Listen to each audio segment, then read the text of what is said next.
സത്യപ്രതിജ്ഞ ബഹിഷ്കരിച്ച ലത്തീൻ കത്തോലിക്ക സഭാ നേതൃത്വത്തെ അനുനയിപ്പിക്കാൻ മുഖ്യമന്ത്രി വി.ഡി. സതീശൻ നേരിട്ടെത്തി സഭാ ആസ്ഥാനത്തെത്തി ആർച്ച് ബിഷപ്പിനെ കണ്ടു.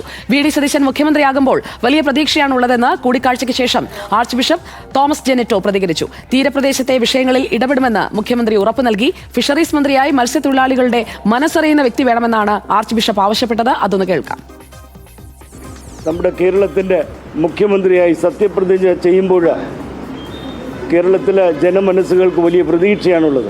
മത്സ്യമേഖലയിൽ നിന്ന് മത്സ്യത്തൊഴിലാളികളുടെ അനുഭവങ്ങളും അവരുടെ പ്രതിബന്ധങ്ങളും തടസ്സങ്ങളുമൊക്കെ അറിയുന്ന ഒരു അംഗം നമ്മുടെ സംസ്ഥാനത്തിൻ്റെ മന്ത്രിസഭയിലുണ്ടാകണമെന്ന് ഞങ്ങൾക്ക് ആഗ്രഹമായിരുന്നു.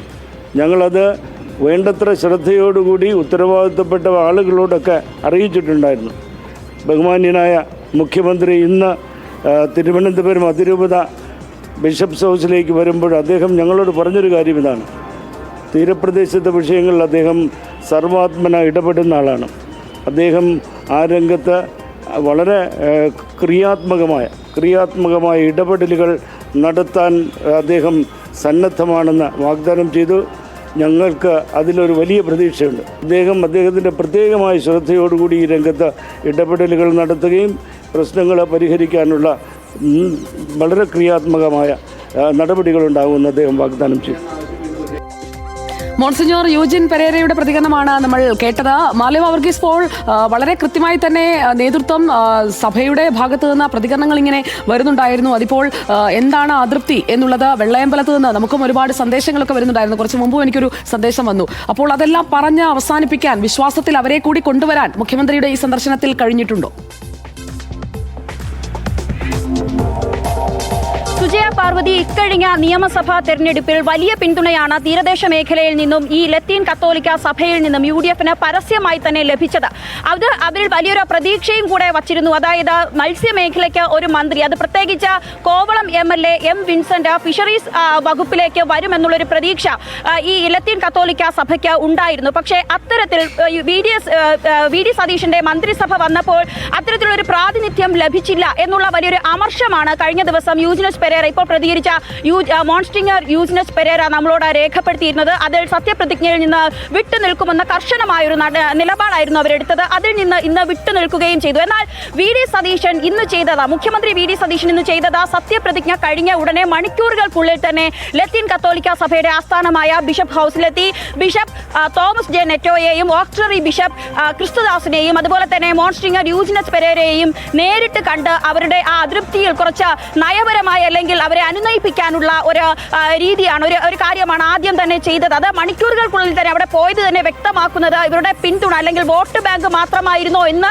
ഇന്നലെ യൂജിനസ് പെരേര ചോദിച്ചതിൽ അതിൽ ഒരു പക്ഷേ വി.ഡി. സതീശന് ഒരു പക്ഷേ കണ്ണു തുറന്നിട്ടുണ്ടാകണം. അദ്ദേഹം നേരിട്ടെത്തി അവരെ അനുനയിപ്പിക്കുന്ന ഒരു കാഴ്ചയായിരുന്നു കണ്ടത്. അതിൽ കൃത്യമായ ലത്തീൻ കത്തോലിക്ക സഭയുടെ നിലപാട് PRO കൂടിയായ യൂജിനച്ചൻ ഇദ്ദേഹത്തോട്, അതായത് മുഖ്യമന്ത്രിയോട് പറഞ്ഞു. അത് കൃത്യമായി ഇത് തന്നെയായിരുന്നു. മത്സ്യമേഖല, തീരദേശം എപ്പോഴും അവഗണിക്കപ്പെടുന്നു. ഈ അവഗണന അവസാനിപ്പിക്കാൻ തീരദേശത്തിന്റെ മനസ്സറിയുന്ന ഒരു മന്ത്രി, അത് ഫിഷറീസ് വകുപ്പ് കൈകാര്യം ചെയ്യുന്ന നിലയിലേക്ക് വരണം. കോവളം MLA കൂടിയായ M. വിൻസെന്റ് കഴിഞ്ഞ 3 തവണയായി വലിയ ജനപ്രീതിയോടെ, അതായത് വലിയ ഭൂരിപക്ഷത്തോടെ ജയിക്കുന്നു. പക്ഷെ എന്തുകൊണ്ട് അദ്ദേഹത്തെ മന്ത്രിസഭയിൽ പരിഗണിച്ചില്ല എന്നുള്ള കാര്യമാണ് മോൺസിഞ്ഞോർ യൂജിനസ് പെരേര അവിടെ ഉന്നയിച്ചത്. അതിന് കൃത്യമായ ഒരു നിലപാട് വി.ഡി. സതീശൻ പറഞ്ഞു എന്നുള്ളതാണ് പറയുന്നത്. അത് മുഖ്യമന്ത്രിയുടെ മറുപടി ഇങ്ങനെയായിരുന്നു: ഇതിൽ അതായത് തീരദേശത്തിനെ അവഗണിക്കാത്ത തരത്തിൽ ഞാൻ തന്നെ കൃത്യമായ ഒരു ഇടപെടൽ നടത്തും എന്നുള്ളൊരു വാഗ്ദാനമാണ് നൽകിയത്. മാത്രമല്ല ഈ മന്ത്രിയുമായി ബന്ധപ്പെട്ട കാര്യത്തിൽ അനുഭാവപൂർവമായ ഒരു കാര്യം ഉണ്ടാകുമെന്നുള്ളൊരു ഉറപ്പ് കൂടി നൽകിയിട്ടുണ്ട്. ഈ വാക്കുകളെയാണ് മോൺസിഞ്ഞോർ യൂജിനസ് പെരേര വിശ്വസിക്കുന്നത്. അതുകൊണ്ട് തന്നെ ആ അതൃപ്തിയിൽ നിന്ന് ഇന്ന് അതൃപ്തിയില്ല എന്നുള്ള ഒരു നിലപാട് അദ്ദേഹം നമ്മളോട് രേഖപ്പെടുത്തി. ലത്തീൻ സഭ അവരയച്ച ഒരു സന്ദേശം മാർലിവ വർഗീസ് പോൾ, മാർലിവയ്ക്ക് കുറച്ചുകൂടി നന്നായിട്ട് അറിയാമല്ലോ ആ മേഖലയിലൊക്കെ എത്തുമ്പോൾ നമ്മളോട് എന്താണ് അവർ പറയുന്നത്. സഭാ നേതൃത്വം മാത്രമല്ല, തീരദേശ മേഖലയിൽ നിന്നുള്ള ആളുകളൊക്കെ നമ്മൾ യാത്ര നടത്തുമ്പോഴൊക്കെ പല കാര്യങ്ങളും പറഞ്ഞതാണ്. ലത്തീൻ സഭയുടെ ഒരു വിമർശനം, എനിക്ക് കിട്ടിയ ഒരു സന്ദേശം, പല മന്ത്രിമാർക്കും കടൽ എന്താണെന്ന് പോലും അറിയില്ല. പിന്നെ ഫിഷറീസ് വകുപ്പ് ആരാണ് നോക്കുന്നത്? ഈ കടൽ അറിയാവുന്ന ഒരു മന്ത്രിയെങ്കിലും ഇവരെ ഏൽപ്പിക്കുമോ എന്നൊക്കെയാണ് അവർ ചോദിക്കുന്നത്. ഇന്നത്തെ കൂടിക്കാഴ്ചയിലും അതൊക്കെ ചോദിച്ചിട്ടുണ്ടാകും അല്ലേ മാർലിവ?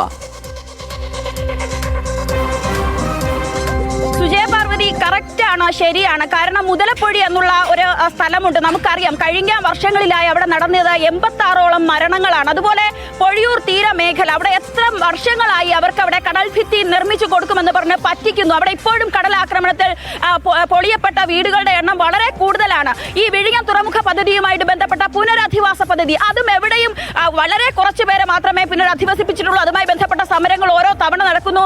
ഈ വികസനം എന്ന് പറഞ്ഞിട്ട് ഈ തുറമുഖത്തിന്റെ കാര്യങ്ങൾക്കായി അവിടെ അതായത് ഡ്രെഡ്ജിംഗ് നടത്താൻ കഴിയാത്ത മത്സ്യത്തൊഴിലാളികളുടെ ഉപജീവനം നടക്കുന്ന മേഖലകളിൽ പോലും ഡ്രെഡ്ജിംഗ് നടത്തുന്നു എന്നുള്ള പരാതികളുണ്ട്. ഇത്തരത്തിൽ മത്സ്യത്തൊഴിലാളികൾക്ക് വേണ്ട ഒരുപാട് പ്രശ്നങ്ങളിൽ കൃത്യമായ ഒരു ഇടപെടൽ നടത്താൻ ഇതുവരെ ഉണ്ടായിരുന്ന മന്ത്രിസഭകൾക്ക് കഴിഞ്ഞിട്ടില്ല എന്നുള്ളത് കൊണ്ടാണ് ഈ മത്സ്യത്തൊഴിലാളികളുടെ ഇടയിൽ നിന്ന് തന്നെ ഒരു മന്ത്രിയെ ഈ സഭ ആവശ്യപ്പെടുന്നത്. അത് തീർച്ചയായും മത്സ്യത്തൊഴിലാളികളുടെ ഒരു വികാരം മാത്രമല്ല. എം വിൻസെന്റ് എന്ന് പറയുന്നത് ഒരു മത്സ്യത്തൊഴിലാളി സമൂഹത്തിൽ നിന്നുള്ളൊരു MLA ആണ്. അദ്ദേഹത്തിന് അത്തരത്തിലുള്ളൊരു സ്ഥാനം നൽകുന്നതിൽ അർഹതയുണ്ടെന്നാണ് സഭയുടെ വാദം. ആ ഒരു വാദത്തിലാണ് അവർ ഉറച്ചു നിൽക്കുന്നത്. അപ്പോൾ നേരിട്ടെത്തി ആ ഒരു അനുനയം വെള്ളയമ്പലത്തെ ബിഷപ്പ് ഹൗസിലാണ് നേരിട്ട് ലത്തീൻ അതിരൂപത ആർച്ച് ബിഷപ്പ് തോമസ് ജെനെറ്റോയെ നേരിട്ടെത്തി കണ്ടാണ് അനുനയത്തിന് ശ്രമിച്ചത്. അനുനയം ഫലം കണ്ടിട്ടുണ്ടോ എന്നതറിയാൻ നമുക്ക് കാത്തിരിക്കാം. മത്സ്യമേഖലയെ പ്രതിനിധീകരിക്കുന്ന ഒരാൾ അത് മന്ത്രിസഭയിൽ ഉണ്ടാകണം എന്നുള്ളതാണ് സഭ മുന്നോട്ട് വയ്ക്കുന്ന ആവശ്യം. കാരണം ലത്തീൻ സഭയുടെ വോട്ട് അവർ പൂർണ്ണമായും UDF-ന് ഇത്തവണ ചെയ്തതാണ് എന്ന കാര്യം കൂടി മുൻനിർത്തിയാണ് ഈ സംഭാഷണം നടന്നത് എന്നതാണ് നമ്മൾ മനസ്സിലാക്കുന്നത്. മാർലിവ വർഗീസ് പോളാണ് വിവരങ്ങൾ നൽകിയത്. കേരളത്തിന്റെ പുതിയ മുഖ്യമന്ത്രിയായി VD സതീശൻ അധികാരമേറ്റതിന് പിന്നാലെ ആശാവർക്കർക്ക് ആശ്വാസമായി വലിയ പ്രഖ്യാപനമാണ് വന്നത്. ആശാവർക്കർമാരുടെ വേതനം 3000 രൂപ കൂട്ടി. ആദ്യ മന്ത്രിസഭാ യോഗത്തിൽ തന്നെ ആ തീരുമാനമെടുത്തിരിക്കുകയാണ് VD സതീശൻ. മുൻപ് സമരപ്പന്തലിലെത്തി കൊടുത്ത വാക്കാണ്. ആ വാക്ക് പാലിക്കാൻ കഴിഞ്ഞതിൽ അഭിമാനമുണ്ടെന്ന് മുഖ്യമന്ത്രിയുടെ പ്രതികരണം. ഞാൻ തന്നെ ആശാവർക്കർമാരുടെ പന്തലിൽ പോയി വാക്ക് പറയണ്ടായിരുന്നു. ആദ്യത്തെ ക്യാബിനറ്റിൽ നിങ്ങളുടെ സഹായങ്ങൾ പ്രഖ്യാപിച്ചു തുടങ്ങും. ആദ്യഘട്ടത്തിലായി അവർക്ക് 3000 രൂപയുടെ വർധനവ് പ്രഖ്യാപിക്കുക. ആദ്യഘട്ടത്തിലാണ് 3000 രൂപ വർദ്ധിപ്പിക്കുന്നത്. ഇതോടെ ആശമാരുടെ ഓണറേറിയം 12000 രൂപയാകും. നിലവിൽ 9000 രൂപയാണ് ആശാവർക്കർമാർക്ക് ലഭിച്ചുകൊണ്ടിരിക്കുന്നത്. എല്ലാം ചെയ്യണമെന്നുണ്ടെന്നും ഇത് ആദ്യഘട്ടം മാത്രമാണെന്നും മുഖ്യമന്ത്രി പറഞ്ഞു. കൂടാതെ വിരമിക്കൽ ബെനിഫിറ്റിൽ മാറ്റം വരുത്തും.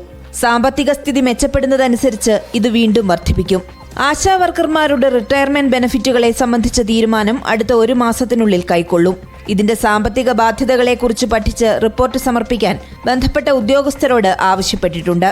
വാക്ക് നൽകിയാൽ അത് പാലിക്കുമെന്നും ജനങ്ങളുടെ വിശ്വാസ്യത കാത്തുസൂക്ഷിക്കാനാണ് സർക്കാർ മുൻഗണന നൽകുന്നതെന്നും മുഖ്യമന്ത്രി VD സതീശൻ വ്യക്തമാക്കി.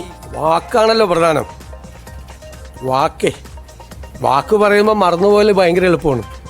പക്ഷേ വിശ്വാസ്യത എന്ന് പറയുന്നത് ഏറ്റവും പ്രധാനപ്പെട്ടൊരു കാര്യമാണ്.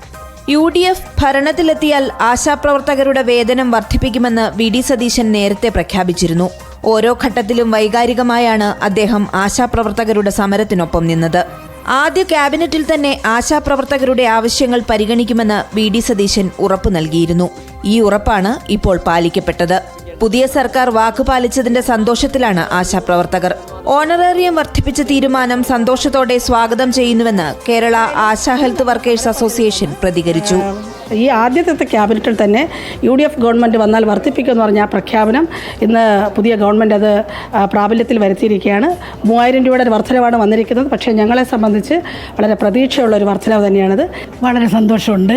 പിന്നെ ഞങ്ങൾ ഇത്രയല്ല പ്രതീക്ഷിച്ചതിൽ കൂടുതൽ പ്രതീക്ഷിച്ചിരുന്നു.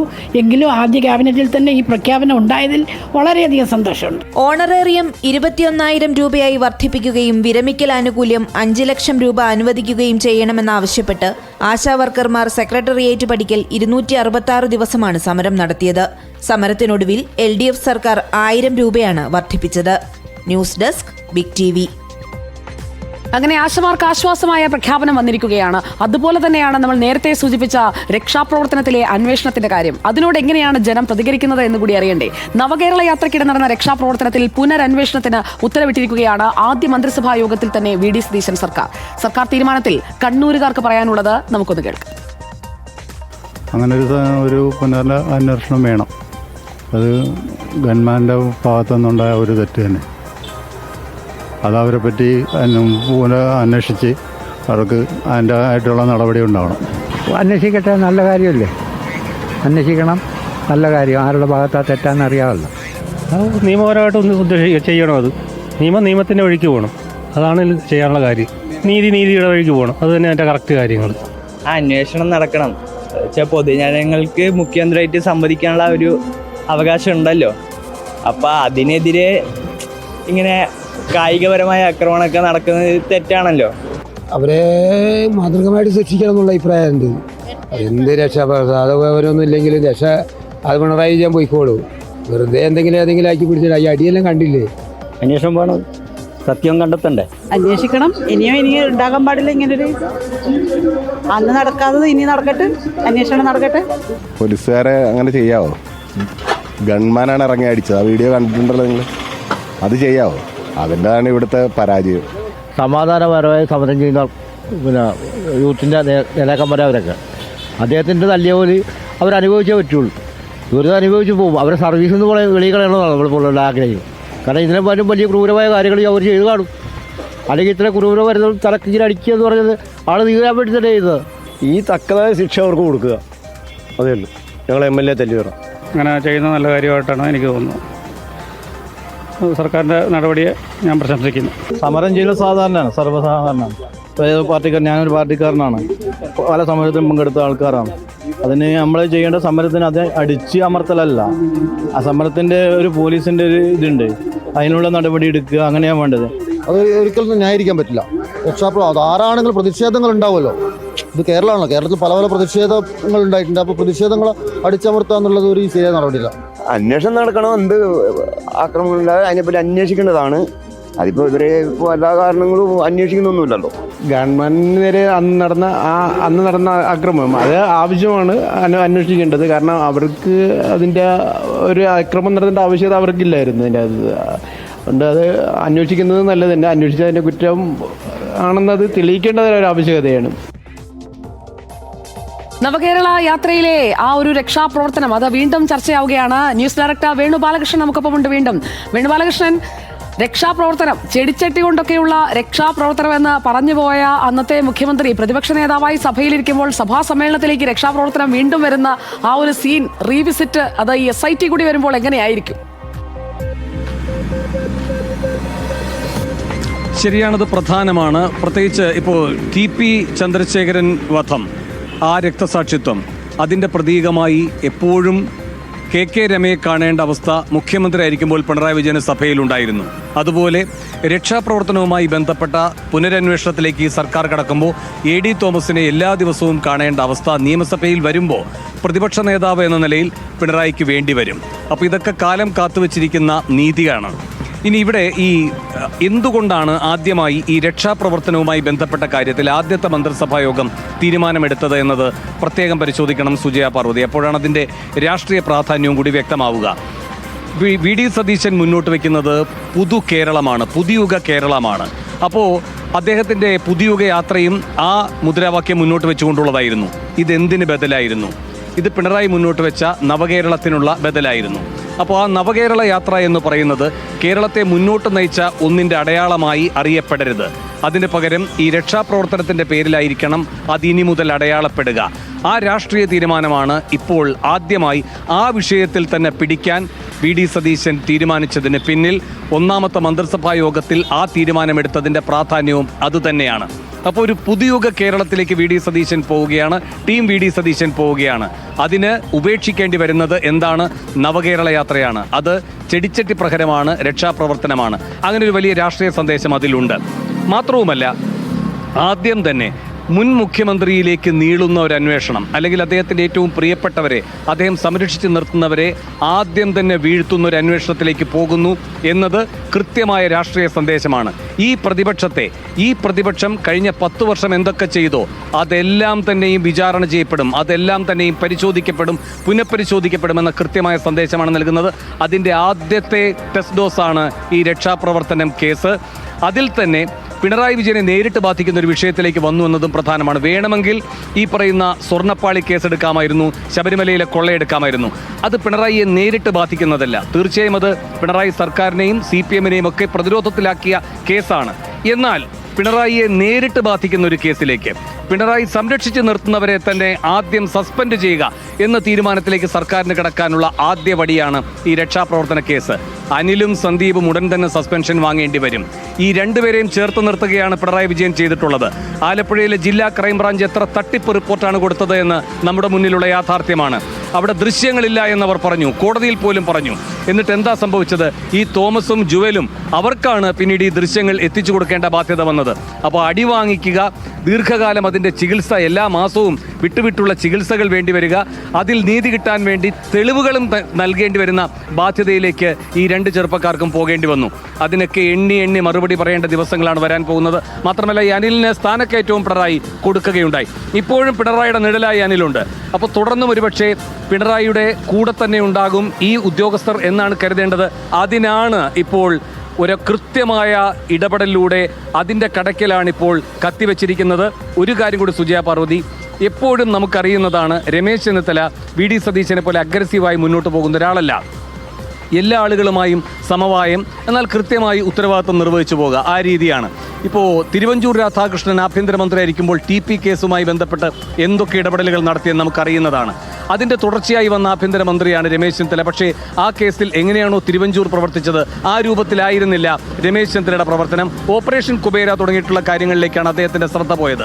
അപ്പോൾ രമേശ് ചെന്നിത്തല അത്തരമൊരു നിലപാടെടുക്കുക, ആദ്യം തന്നെ ഒരു രാഷ്ട്രീയ വൈരനിര്യാതന ബുദ്ധിയോടെ പ്രവർത്തിക്കുന്ന ഒരു തീരുമാനം, അതിൻ്റെ ഭാഗമായി ആ കാര്യങ്ങൾ ആ കാര്യങ്ങൾ നിർവഹിക്കേണ്ട വകുപ്പ് രമേശ് ചെന്നിത്തലയുടേതാണ്. അപ്പോൾ രമേശ് ചെന്നിത്തലയ്ക്ക് അതിൻ്റെ ഒരു ഉത്തരവാദിത്തം വരിക, അത് രമേശ് ചെന്നിത്തല ആഗ്രഹിക്കുന്നില്ല. അതുകൊണ്ടാണ് കൃത്യമായി വി ഡി സതീശൻ പറഞ്ഞത് ഇത് ഒരു രാഷ്ട്രീയ പകപോക്കലല്ല. അതിന് ഏറ്റവും ബുദ്ധിപരമായി അദ്ദേഹം എടുത്തത്, അദ്ദേഹം നിയമവകുപ്പോടെ കൈകാര്യം ചെയ്യുന്ന ആണല്ലോ അറിയുന്നത്, അദ്ദേഹം ബുദ്ധിപരമായി എടുത്തൊരു കാര്യമാണ്. ആ കേസിൽ പുനരന്വേഷണം വേണമെന്ന് കോടതി പറഞ്ഞിരിക്കുകയാണ്. കോടതിക്ക് മുന്നിൽ ഒളിച്ചു കളിക്കുകയായിരുന്നു കഴിഞ്ഞ സർക്കാർ. അപ്പോൾ ആ കോടതി ഉത്തരവ് നാം അനുസരിക്കേണ്ടേ?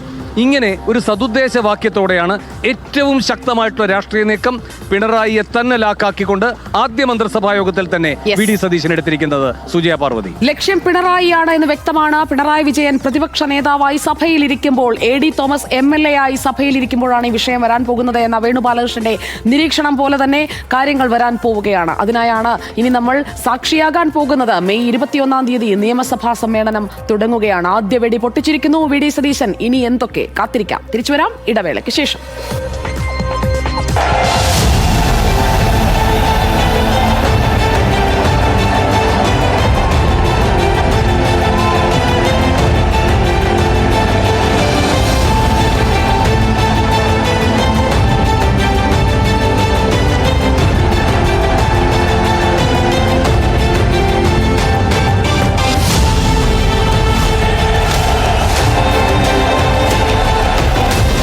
വടശ്ശേരി ദാമോദര മേനോൻ സതീശൻ എന്ന ഞാൻ കേരള സംസ്ഥാനത്തെ മുഖ്യമന്ത്രി എന്ന നിലയിലുള്ള എൻ്റെ കർത്തവ്യങ്ങൾ വിശ്വസ്തയോടും മനസാക്ഷിയെ മുൻനിർത്തിയും നിർവഹിക്കുമെന്നും ദൈവത്തിൻ്റെ നാമത്തിൽ സത്യം ചെയ്യും.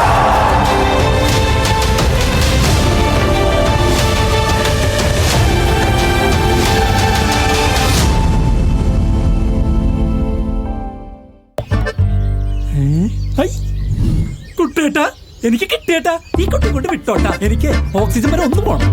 സോറിട്ടാ. അതെന്താ? ഞാനേ ഓക്സിജൻ ഒരു ഫോൺ മേടിച്ചു, എനിക്ക് TV സമ്മാനമായിട്ട് കിട്ടി. ഡിജിറ്റൽ ശ്വാസമായി 26 വർഷങ്ങൾ നറുക്കെടുപ്പിലൂടെ നേടും 5 കോടി രൂപയുടെ സമ്മാനങ്ങളും ആനുകൂല്യങ്ങളും. Oxygen, the digital expert. Intelligent ആയ പുതുതലമുറയ്ക്ക് integrated degree courses. Learn ACCA integrated BCom only from Indian Institute of Commerce. Lakshya 21ാം വയസ്സിൽ ലൈഫ് സെറ്റ്. പവർജീൻ സോളാർ പ്രൈവറ്റ് ലിമിറ്റഡ്, കേരളത്തിലെ നമ്പർ 1 സോളാർ കമ്പനി. എല്ലാ സാമ്പത്തിക ആവശ്യങ്ങൾക്കും ഒരു വഴിയുണ്ട്. UGS gold loan. അമേരിക്കൻ സ്റ്റാൻഡേർഡ്സിൽ IBISൽ പഠിക്കാം. വെറും ഒരു ജോലിയല്ല, നല്ലൊരു കരിയറാണ് ലക്ഷ്യമെങ്കിൽ പഠിക്കൂ IBISലൂടെ. IBIS academy of higher education. Thirukochi Fincap, മലയാളത്തിന്റെ സ്വന്തം gold loan company. Impossible is possible. ഏറ്റവും കുറഞ്ഞ വൈദ്യുതി ഉപയോഗം, കൂടാതെ ഫ്രീ ഹോട്ട് വാട്ടർ, 1 വർഷത്തിൽ AC free, Chilton DPAC. Dhanalakshmi group, financial freedom for all. NEET JEE കോച്ചിങ്ങിന് ഫ്യൂച്ചറിൽ ഓൺലൈൻ റിപ്പീറ്റർ കോഴ്സിന് വെറും 9,999 രൂപ, 69,999 രൂപയ്ക്ക് റിപ്പീറ്റർ ക്യാമ്പസ്. ഏറ്റവും കുറഞ്ഞ ഫീസിൽ ഏറ്റവും മികച്ച teachers. Future powered by Gokulam. അഡ്മിഷന് വിളിക്കൂ 9995200700. Bharat Lajna multi state housing cooperative society limited. Dileep's arcs study abroad. Europe is the hope, Dileep's arcs is the path. ആദ്യം തീരുമാനമെടുക്കുന്നവർ എവിടെയും മുന്നിലായിരിക്കും. Dileep's arcs study abroad. Wedding എന്ന് പറഞ്ഞാൽ വിവാഹത്തിന്റെ ചടങ്ങുകളും അതിന്റെ ആഘോഷങ്ങളും. പക്ഷെ മാരേജ് എന്നാൽ വിവാഹ ജീവിതമാണ്. നമ്മുടെ കല്യാണ പെണ്ണ് ചെയ്തതുപോലെ ചാവറ മാട്രിമോണിയിൽ രജിസ്റ്റർ ചെയ്യണം. ലക്ഷക്കണക്കിന് വിവാഹങ്ങളും അതിനിരട്ടി കുടുംബങ്ങളും ചാവറ മാട്രിമോണിയിലൂടെ ഒന്നിച്ചു. അതാണ് ചാവറ മാട്രിമോണിയുടെ കെട്ടുറപ്പ്. ചാവറ മാട്രിമോണി. ഹൃദയങ്ങൾ ഒന്നായ 30 വർഷങ്ങൾ. ഇവിടെ ഉറയ്ക്കുന്നതേ വിവാഹമല്ല, വിവാഹ ജീവിതമാണ്. Healthy and happy wellness group Kannur and Payyanur 10 വർഷത്തെ സേവന പാരമ്പര്യത്തോടെ ഉത്തര മലബാറിലെ ഏറ്റവും വലിയ physiotherapy clinic and home care network. ഇനി ആരോഗ്യമരികെ. സ്കൂൾ കോളേജ് ID കാർഡുമായി വരുന്നവർക്ക് smart phone, laptop, tablet, keyboard, mouse, earbud, speaker, power bank, smart watch തുടങ്ങിയവ സ്പെഷ്യൽ പ്രൈസിൽ. കൂടാതെ ലാപ്ടോപ്പോ മൊബൈൽ ഫോണോ വാങ്ങുമ്പോൾ പ്രിന്ററിന് സ്പെഷ്യൽ പ്രൈസ്. ഇന്ന് തന്നെ മൈജി ഫ്യൂച്ചർ ഷോറൂമുകളിലെത്തൂ. പ്രേക്ഷക ഹൃദയങ്ങളിൽ ബിഗ് TV എന്നും ഒന്നാമത്. സത്യപ്രതിജ്ഞ നാട് കണ്ടത് ബിഗ് TVയിൽ. വടശ്ശേരി ദാമോദര മേനോൻ സതീശൻ. രാവിലെ 6 മണി മുതൽ സോഷ്യൽ മീഡിയയിൽ ബിഗ് TVയുടെ തേരോട്ടം. ഓരോരോ മണ്ഡലങ്ങളുടെ പേര് പറഞ്ഞു. UDF സർക്കാരിന്റെ സ്ഥാനാരോഹണം യൂട്യൂബിൽ കണ്ടത് ലക്ഷങ്ങൾ. രമേശ് ചെന്നിത്തല എന്ന ഞാൻ. റെക്കോർഡ് വ്യൂവർഷിപ്പ്, വാർത്താ ചരിത്രം തിരുത്തിയ കവറേജ്. കേരളം കണ്ടു, വിജയിപ്പിച്ചു. ബിഗ് TVയുടെ ഓരോ പ്രേക്ഷകനും നന്ദി. വെൽക്കം ബാക്ക് പ്രിയപ്പെട്ട പ്രേക്ഷകരെ. അങ്ങനെ പ്രഖ്യാപനങ്ങൾ വന്നു കഴിഞ്ഞിരിക്കുകയാണ്. പ്രഖ്യാപനങ്ങളോട് പൊതുജനം പ്രതികരിക്കുന്നുണ്ട്. ജനം വലിയ പ്രതീക്ഷയിലാണ്. കാരണം 102 സീറ്റുമായി അധികാരത്തിലേക്ക് എത്തിയതാണ് UDFനെ. ഒരു ജനകീയ സർക്കാരായിരിക്കും എന്നുള്ളതാണ് VD സതീശൻ മുഖ്യമന്ത്രിയായി വരുമ്പോൾ നമ്മളും പ്രതീക്ഷിക്കുന്നത്. ആദ്യ പ്രഖ്യാപനങ്ങൾ ആ രീതിയിൽ തന്നെയാണ് വന്നിരിക്കുന്നത്. അതിലേറ്റവും പ്രധാനപ്പെട്ടത് സൗജന്യ യാത്ര, ഗ്യാരണ്ടിയിലെ പ്രധാനപ്പെട്ട ഇനം. ജൂൺ 15 മുതൽ KSRTC ബസ്സിൽ സ്ത്രീകൾക്ക് സൗജന്യ യാത്ര എന്ന സുപ്രധാന തീരുമാനമാണ് ഇന്നെത്തിയത്. എന്താണ് ജനങ്ങൾക്ക്, വോട്ട് ചെയ്തവർക്ക് പറയാനുള്ളത്? കേൾക്കാം. പുതിയ സർക്കാരിന്റെ മാറ്റങ്ങളല്ലേ, നോക്കാം. നല്ല തീരുമാനം. നമ്മൾ ഗവൺമെന്റിന് ഇത്രയും കഷ്ടപ്പെട്ടിട്ട് അങ്ങനെ ചെയ്യേണ്ട ആവശ്യമില്ല. ചെയ്യുന്നതിന് കുഴപ്പമില്ല, ഇത്ര കിലോമീറ്റർ ചെയ്യാം. സന്തോഷം. നല്ല തന്നെ സന്തോഷം. തമിഴ്നാട് ഇപ്പം അങ്ങനെ തന്നെ, അതുമാതിരി കേരളത്തിലും ആക്കി യാത്ര. ഒരിക്കലും കൊടുക്കാൻ പാടില്ല. എന്തിനു സൗജന്യ യാത്ര കൊടുക്കണേ? ആ സ്ഥാപനം നിർത്തിപ്പോവും.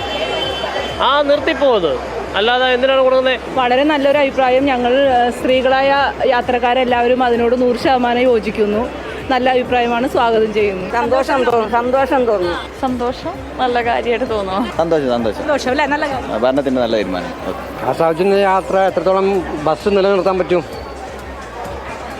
അല്ലേ?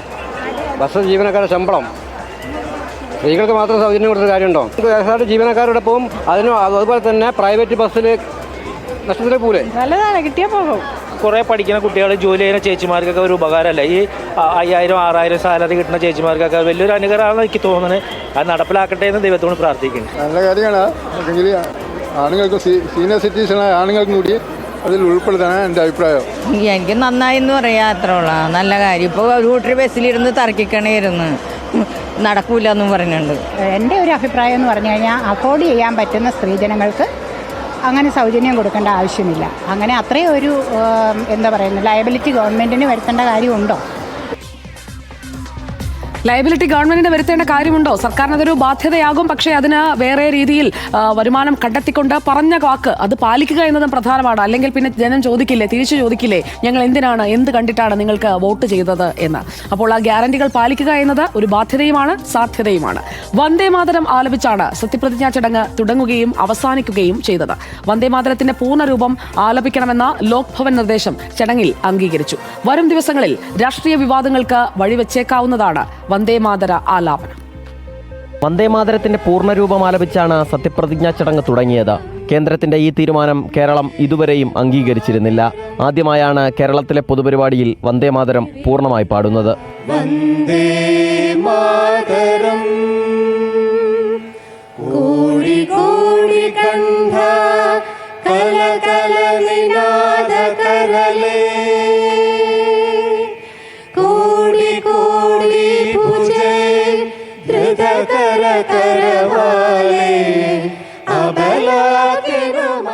വന്ദേമാതരത്തിന്റെ അവസാന ചരണങ്ങൾക്ക് മതപരമായ സ്വഭാവമുണ്ടെന്നാണ് നാളുകളായുള്ള ആരോപണം. അതുകൊണ്ട് തന്നെ ആദ്യത്തെ 2 ചരണങ്ങൾ മാത്രമാണ് ഔദ്യോഗികമായി അംഗീകരിച്ചിരുന്നത്. സത്യപ്രതിജ്ഞാ ചടങ്ങിൽ ആദ്യമായി രാജ്യത്ത് വന്ദേമാതരം ആലപിച്ചു തുടങ്ങിയത് തമിഴ്നാട്ടിലായിരുന്നു. വിജയിയുടെ ഈ തീരുമാനം രാഷ്ട്രീയ വിവാദമാവുകയും ചെയ്തു. പിന്നാലെയാണ് കേരളത്തിലും അതേ നിലപാട് തുടർന്നത്. ലോക്ഭവന്റെ നിർദ്ദേശം ഒരെതിർപ്പുമില്ലാതെ കേരളം അംഗീകരിക്കുകയായിരുന്നു. വന്ദേമാതരം പൂർണ്ണമായി ആലപിക്കുന്നതിനെ എതിർക്കുന്ന മുൻ മുഖ്യമന്ത്രി പിണറായി വിജയൻ ഉൾപ്പെടെയുള്ളവർ മുഴുവൻ സമയവും എഴുന്നേറ്റ് നിൽക്കുകയും ചെയ്തു.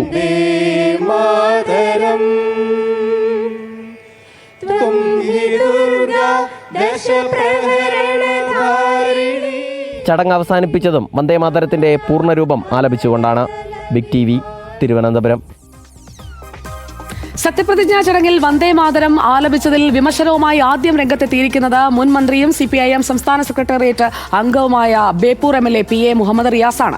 സത്യപ്രതിജ്ഞാ ചടങ്ങിൽ ലോക്ഭവന്റെ ഭാഗത്തുനിന്ന് വന്ന പല നിർദ്ദേശങ്ങളും തിരുത്താൻ കാണിച്ച ഇടപെടൽ വന്ദേമാതര കാര്യത്തിൽ ഉണ്ടായില്ല, അതുണ്ടാകണമായിരുന്നുവെന്നാണ് റിയാസ് പറയുന്നത്. മതനിരപേക്ഷതയും ബഹുസ്വരതയും ഉയർത്തിപ്പിടിക്കുന്ന പൊതുബോധത്തോട് ചേർന്ന് നിൽക്കുന്ന സമീപനങ്ങൾ സ്വീകരിക്കാൻ പുതിയ സർക്കാർ ശ്രദ്ധിക്കണമെന്നും മുഹമ്മദ് റിയാസ് പറയുന്നു. പ്രശാന്ത് നിലമ്പൂർ നമുക്കൊപ്പം. Prashanth Nilambur, good evening. മുഹമ്മദ് റിയാസാണ് ആദ്യം രംഗത്തെത്തിയത്. TVK സർക്കാർ സത്യപ്രതിജ്ഞ ചെയ്തപ്പോഴും വന്ദേമാതരമാണ് ആദ്യം ആലപിച്ചത്. അത് കേരളത്തിലും അതേ രീതിയിൽ തന്നെ കേന്ദ്ര നിർദ്ദേശമാണ്. അപ്പോൾ കേന്ദ്രവും സംസ്ഥാനവും തമ്മിൽ നല്ല ബന്ധം സൂക്ഷിക്കാൻ ഈ സർക്കാർ ശ്രമിച്ചേക്കുമെന്നുള്ളൊരു സൂചനയായിട്ടാണോ ഇതിനെ മുഹമ്മദ് റിയാസ് കാണുന്നത്?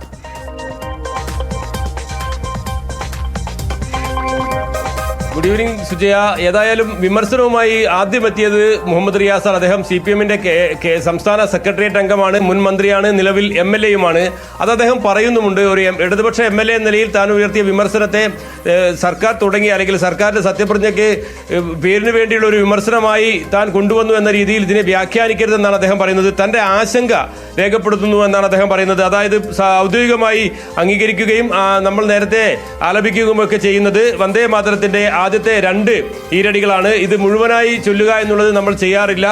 വന്ദേമാതരം മാത്രമല്ല, വന്ദേമാതരത്തിലെ തുടർന്ന് വരുന്ന ചില ഭാഗങ്ങൾ ചരിത്രപരമായി തന്നെ വിവാദങ്ങൾക്ക് കാരണമായതാണ്. അതിൽ പല പൗരപ്രമുഖരും അന്നൊക്കെ ഇടപെടുകയും അഭിപ്രായം പറയുകയും ഒക്കെ ചെയ്തിട്ടുള്ളതാണ്. ലോക്ഭവന്റെ ഭാഗത്തു നിന്നും അങ്ങനെ പല നിർദ്ദേശങ്ങളും വരും. ചില നിർദ്ദേശങ്ങളൊക്കെ അദ്ദേഹം ഉദ്ദേശിക്കുന്നത് കഴിഞ്ഞ സർക്കാരിന്റെ കാലത്തൊക്കെ പലതും തള്ളിക്കളഞ്ഞിരുന്നു. ഈ സർക്കാരിന്റെ കാലത്തും ചില സത്യപ്രതിജ്ഞയുമായി ബന്ധപ്പെട്ട് ചില നിയന്ത്രണങ്ങളൊക്കെ പറഞ്ഞിരുന്നു. അതൊക്കെ ഒഴിവാക്കാൻ കാണിച്ച ഇടപെടൽ ഇക്കാര്യത്തിലും സർക്കാരിന്റെ ഭാഗത്ത് ഉണ്ടാകണമായിരുന്നു. അത് ഉണ്ടായില്ല എന്നുള്ളതിൽ ഒരു ആശങ്കയാണ് അദ്ദേഹം പറയുന്നത്. നേരത്തെ പറഞ്ഞതുപോലെ തന്നെ പൊതുബോധത്തോട്, നമ്മുടെ മതേതര ഐക്യത്തോട് അല്ലെങ്കിൽ മതനിരപേക്ഷതയോട് പൊതുബോധത്തോട് ചേർന്ന് നിൽക്കാൻ സർക്കാർ തയ്യാറാകണമെന്നും മുഹമ്മദ് റിയാസ് പറയുന്നുണ്ട്.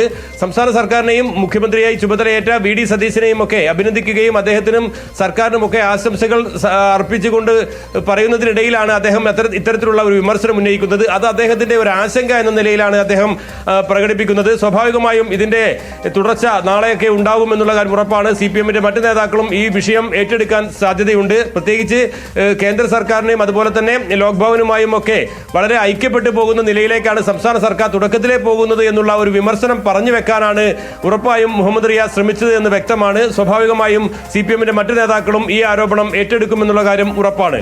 സുജയ.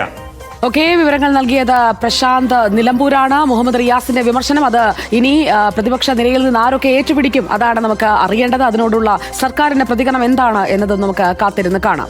കേരളത്തിന്റെ രാഷ്ട്രീയ ചരിത്രം നമ്മൾ എടുത്തു നോക്കുമ്പോൾ ഇന്നത്തെ ദിവസത്തിന് ചില പ്രത്യേകതകളുണ്ട്, അത്യപൂർവതകൾ എന്ന് തന്നെ നമുക്ക് പറയാം. മെയ് 18 VDS അടക്കം 3 സർക്കാരുകൾ ഇതേ ദിവസം മെയ് 18-ാം തീയതി സത്യപ്രതിജ്ഞ ചെയ്ത് അധികാരത്തിൽ വന്നിട്ടുണ്ട്.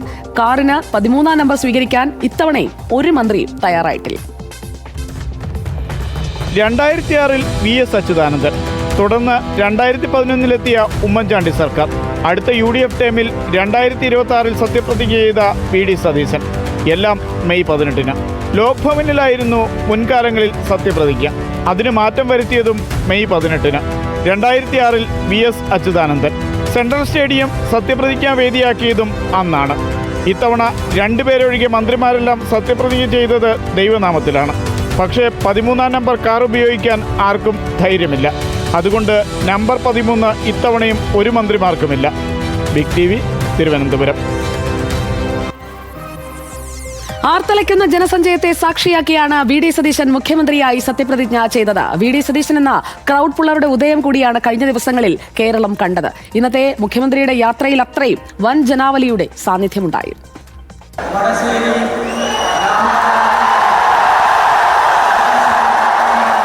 കണ്ണോത്ത് കരുണാകരനും ഉമ്മൻചാണ്ടിക്കും ശേഷം കോൺഗ്രസുകാർക്ക് നെഞ്ചുപൊട്ടി മുദ്രാവാക്യം വിളിക്കാൻ മറ്റൊരാളുടെ ഉദയം. വടശ്ശേരി ദാമോദരൻ സതീശൻ എന്ന ഞാൻ സത്യപ്രതിജ്ഞയുടെ ആദ്യവാചകം കേട്ടതോടെ സെൻട്രൽ സ്റ്റേഡിയത്തിൽ തടിച്ചുകൂടിയ 10,000 തൊണ്ടപൊട്ടുമാറുച്ചത്തിൽ മുദ്രാവാക്യം വിളിച്ചു. കേരളത്തിലെ മുഴുവൻ കോൺഗ്രസുകാരുടെയും സ്നേഹവികാരം അനന്തപുരിയുടെ ആകാശത്തിൽ അലയടിച്ചു.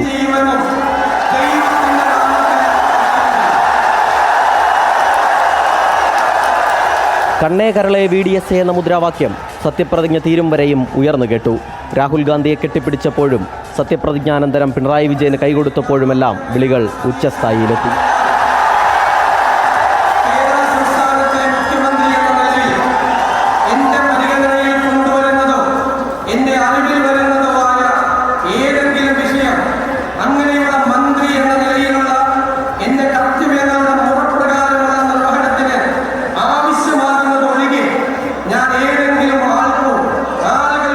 പിന്നാലെ 10 വർഷത്തെ കാത്തിരിപ്പിനൊടുവിൽ ഒരു കോൺഗ്രസുകാരൻ കേരള സ്റ്റേറ്റ് 1-ാം നമ്പർ കാറിൽ യാത്ര ആരംഭിച്ചു. മുൻവശത്തെ സീറ്റിൽ തന്നെ ഇരിക്കുന്ന പതിവ് തെറ്റിച്ചില്ല. ലോക്ഭവനിലെത്തി ഗവർണറുടെ ചായ സൽക്കാരം സ്വീകരിച്ചു. ചുമതലയേറ്റെടുക്കാൻ സെക്രട്ടേറിയറ്റ് നോർത്ത് ബ്ലോക്കിലേക്കായിരുന്നു അടുത്ത യാത്ര. നേർത്ത മഴപ്പെയ്ത്തിനിടെ VD സതീശൻ സെക്രട്ടേറിയറ്റിന്റെ പടി കയറി. ആൾക്കൂട്ടത്തിലലിഞ്ഞ VDക്ക് ഓഫീസിലേക്ക് കയറുക പ്രയാസമായി. പ്രവർത്തകരുടെ സ്നേഹത്തള്ളലിനിടയിലൂടെ പണിപ്പെട്ട മുഖ്യമന്ത്രി കസേരയിലേക്ക് ആദ്യം കൈകൊടുത്തത് ഏതു പ്രതിസന്ധി കാലത്തും സതീശനൊപ്പം നിന്ന മുഹമ്മദ് ഷിയാസിന്. ഇനി VDയുടെ ഭരണകാലമാണ്. ആൾക്കൂട്ടത്തിന്റെ നായകനായി തുടരാൻ VD സതീശന് കഴിയുമോ എന്ന് കാലം തെളിയിക്കട്ടെ. Salim Malik, big TV journalist, Thiruvananthapuram. അങ്ങനെ ജനസഞ്ചയത്തെ സാക്ഷിയാക്കിക്കൊണ്ടുള്ള സത്യപ്രതിജ്ഞ നമ്മൾ കണ്ടു. ദേശീയ സംസ്ഥാന രാഷ്ട്രീയത്തിലെ പ്രമുഖരുടെ അപൂർവ സംഗമ വേദി കൂടിയായിരുന്നു VD സതീശൻ മന്ത്രിസഭയുടെ സത്യപ്രതിജ്ഞാ ചടങ്ങ്. തിരുവനന്തപുരം സെൻട്രൽ സ്റ്റേഡിയത്തിൽ നടന്ന പ്രൗഢഗംഭീരമായ ചടങ്ങിൽ രാഹുൽ ഗാന്ധി മുതൽ പിണറായി വിജയൻ വരെ പങ്കെടുത്തത് ശ്രദ്ധേയമായി. രാഷ്ട്രീയ വ്യത്യാസങ്ങൾ മാറ്റിവെച്ചുള്ള നേതാക്കളുടെ സാന്നിധ്യം, സൗഹൃദം പങ്കിടൽ, അതൊക്കെ ജനങ്ങൾ ആകാംക്ഷയോടെ നോക്കിക്കണ്ടു.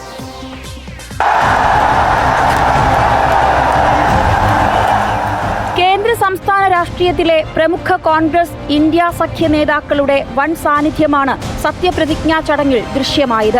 ലോക്സഭ പ്രതിപക്ഷ നേതാവ് രാഹുൽ ഗാന്ധിയും പ്രിയങ്ക ഗാന്ധിയും ചടങ്ങിന് സാക്ഷ്യം വഹിക്കാൻ നേരിട്ടെത്തി. സത്യപ്രതിജ്ഞയ്ക്ക് ശേഷം മുഖ്യമന്ത്രി VD സതീശൻ രാഹുൽ ഗാന്ധിയെ കെട്ടിപ്പിടിച്ച് സന്തോഷം പങ്കുവച്ചു. കോൺഗ്രസ് ദേശീയ അധ്യക്ഷൻ മല്ലികാർജുൻ ഖാർഗെയും ചടങ്ങിന്റെ ഭാഗമായി. കേരളത്തിന്റെ ചരിത്ര നിമിഷത്തിന് സാക്ഷ്യം വഹിക്കാൻ മറ്റു പ്രമുഖ സംസ്ഥാനങ്ങളിലെ പ്രമുഖ മന്ത്രിമാരും എത്തി.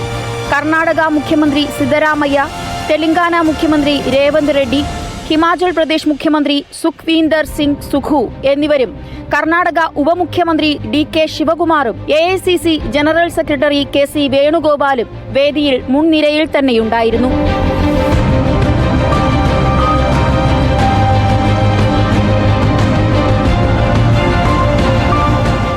മുന്നണി രാഷ്ട്രീയത്തിനപ്പുറം കേരളത്തിന്റെ ഉയർന്ന രാഷ്ട്രീയ മര്യാദകൾ വിളിച്ചോതുന്നതായിരുന്നു വേദിയിലെ മറ്റു നേതാക്കളുടെ സാന്നിധ്യം. മുസ്ലിം ലീഗ് സംസ്ഥാന അധ്യക്ഷൻ പാണക്കാട് സാദിഖ് അലി ശിഹാബ് തങ്ങൾക്കൊപ്പം സ്ഥാനമൊഴിഞ്ഞ മുഖ്യമന്ത്രിയും CPM നേതാവുമായ പിണറായി വിജയനും ചടങ്ങിൽ പങ്കെടുത്തു.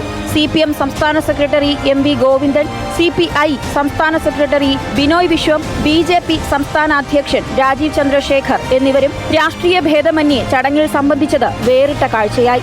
Big TV Thiruvananthapuram. 20 മന്ത്രിമാരിൽ 18 പേരും ദൈവനാമത്തിലാണ് സത്യപ്രതിജ്ഞ ചെയ്തത് എന്നതും ശ്രദ്ധേയമായി. 2 പേരാണ് സഗൗരവം സത്യപ്രതിജ്ഞ എടുത്തത്. KM ഷാജിക്കും K മുരളീധരനും വേണ്ടിയായിരുന്നു സദസ്സിൽ കൂടുതൽ കയ്യടി. മന്ത്രിമാരിൽ ആദ്യം സത്യപ്രതിജ്ഞ ചെയ്തത് കുഞ്ഞാലിക്കുട്ടി. ദൈവനാമത്തിൽ സത്യപ്രതിജ്ഞ ചെയ്ത കുഞ്ഞാലിക്കുട്ടിക്ക് സദസ്സ് വലിയ കയ്യടി നൽകി. പിന്നാലെ രമേശ് ചെന്നിത്തലയും വലിയ കയ്യടിയുടെ അകമ്പടിയോടെയാണ് ദൈവനാമത്തിൽ സത്യപ്രതിജ്ഞ ചെയ്തത്. KPCC അധ്യക്ഷൻ സണ്ണി ജോസഫും സദസ്സിന്റെ വലിയ കയ്യടിക്കിടയിലൂടെ സത്യപ്രതിജ്ഞ ചെയ്തു. K മുരളീധരൻ സത്യപ്രതിജ്ഞ ചെയ്യാനെത്തിയതോടെ സദസ്സ് ഇളകി മറിഞ്ഞു. ഇംഗ്ലീഷിൽ സത്യപ്രതിജ്ഞ ആരംഭിച്ചതോടെ വീണ്ടും ആർപ്പുവിളി ഉയർന്നു.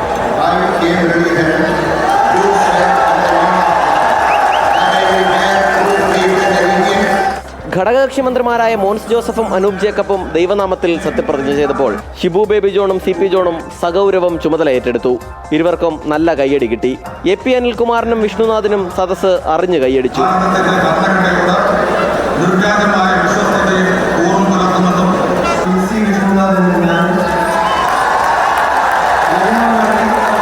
കൊടുങ്കാറ്റിന് മുൻപുള്ള ശാന്തത എന്നതുപോലെ സദസ്സൊന്ന് ഒതുങ്ങി. 15ാമനായി സത്യപ്രതിജ്ഞ ചെയ്യാൻ KM ഷാജി എഴുന്നേറ്റതോടെ സെൻട്രൽ സ്റ്റേഡിയം ഒന്നാകെ ഇളകി മറിഞ്ഞു.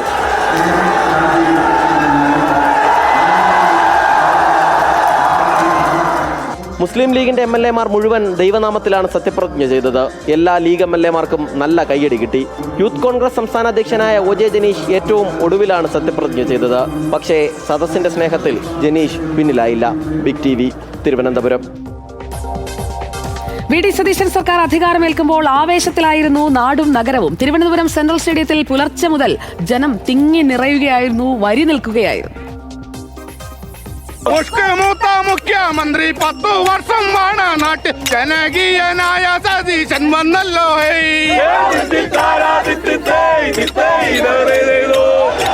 ജനപ്രിയ സർക്കാർ എന്ന വിശേഷണം അന്വർത്ഥമാക്കും വിധമായിരുന്നു സത്യപ്രതിജ്ഞാ ചടങ്ങിനെ ജനങ്ങൾ ഏറ്റെടുത്തത്. ഇനി കേരളത്തിന് നല്ല കാലമായിരിക്കുമെന്നാണ് കോൺഗ്രസ് പ്രവർത്തകരുടെ ആത്മവിശ്വാസം. പുതിയൊരു മാറ്റമാണ്. ആ മാറ്റത്തിന് അനുസരിച്ച് നമ്മളെല്ലാവരും മാറണം. ജനങ്ങളെ കൊണ്ട് മാറ്റിക്കണം. വിസ്മയങ്ങൾ വരുന്നുവെന്നാ പറഞ്ഞിട്ടുള്ളത്. ഒരുപാട് കണ്ടില്ലേ, ഇനി ഒരുപാട് വരാനുണ്ട്. Wait and see. സത്യപ്രതിജ്ഞാ ചടങ്ങ് നടന്ന സെൻട്രൽ സ്റ്റേഡിയത്തിലേക്ക് പുലർച്ചെ മുതൽ പ്രവർത്തകർ എത്തി തുടങ്ങിയിരുന്നു. രാവിലെ 9 മണിക്ക് മുൻപ് തന്നെ സ്റ്റേഡിയം നിറഞ്ഞു കവിഞ്ഞു. പാസ് കിട്ടിയ പലർക്കും സ്റ്റേഡിയത്തിനുള്ളിലേക്ക് കടക്കാൻ കഴിഞ്ഞില്ല.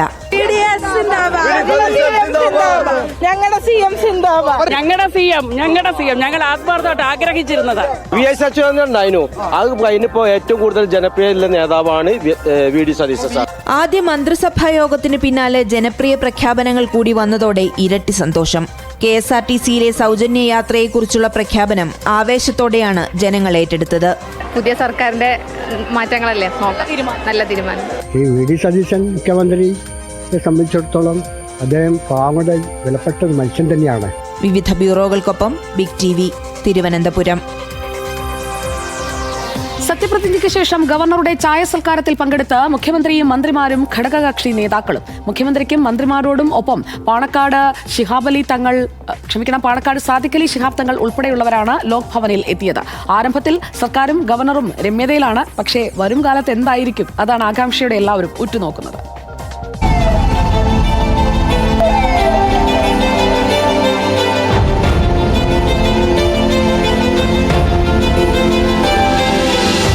സ്റ്റേഡിയത്തിലെ സത്യപ്രതിജ്ഞാ ചടങ്ങിനു ശേഷം ഔദ്യോഗിക വാഹനങ്ങളിലാണ് മന്ത്രിമാർ ലോക് ഭവനിലെത്തിയത്. 1-ാം നമ്പർ കാറിൽ മുഖ്യമന്ത്രി VD സതീശനും 2-ാം നമ്പർ കാറിൽ മന്ത്രി PK കുഞ്ഞാലിക്കുട്ടിയും പാണക്കാട് ശിഹാബ് അലി തങ്ങളും പിന്നാലെ മറ്റു മന്ത്രിമാരും. ലോക് ഭവനിലെത്തിയ മന്ത്രിമാർക്ക് ഗവർണർ ഊഷ്മളമായ സ്വീകരണമാണ് നൽകിയത്.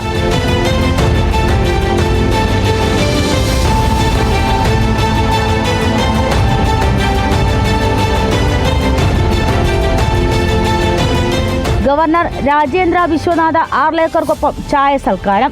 അരമണിക്കൂർ സമയം മന്ത്രിമാർ ലോക് ഭവനിൽ ചെലവഴിച്ചു.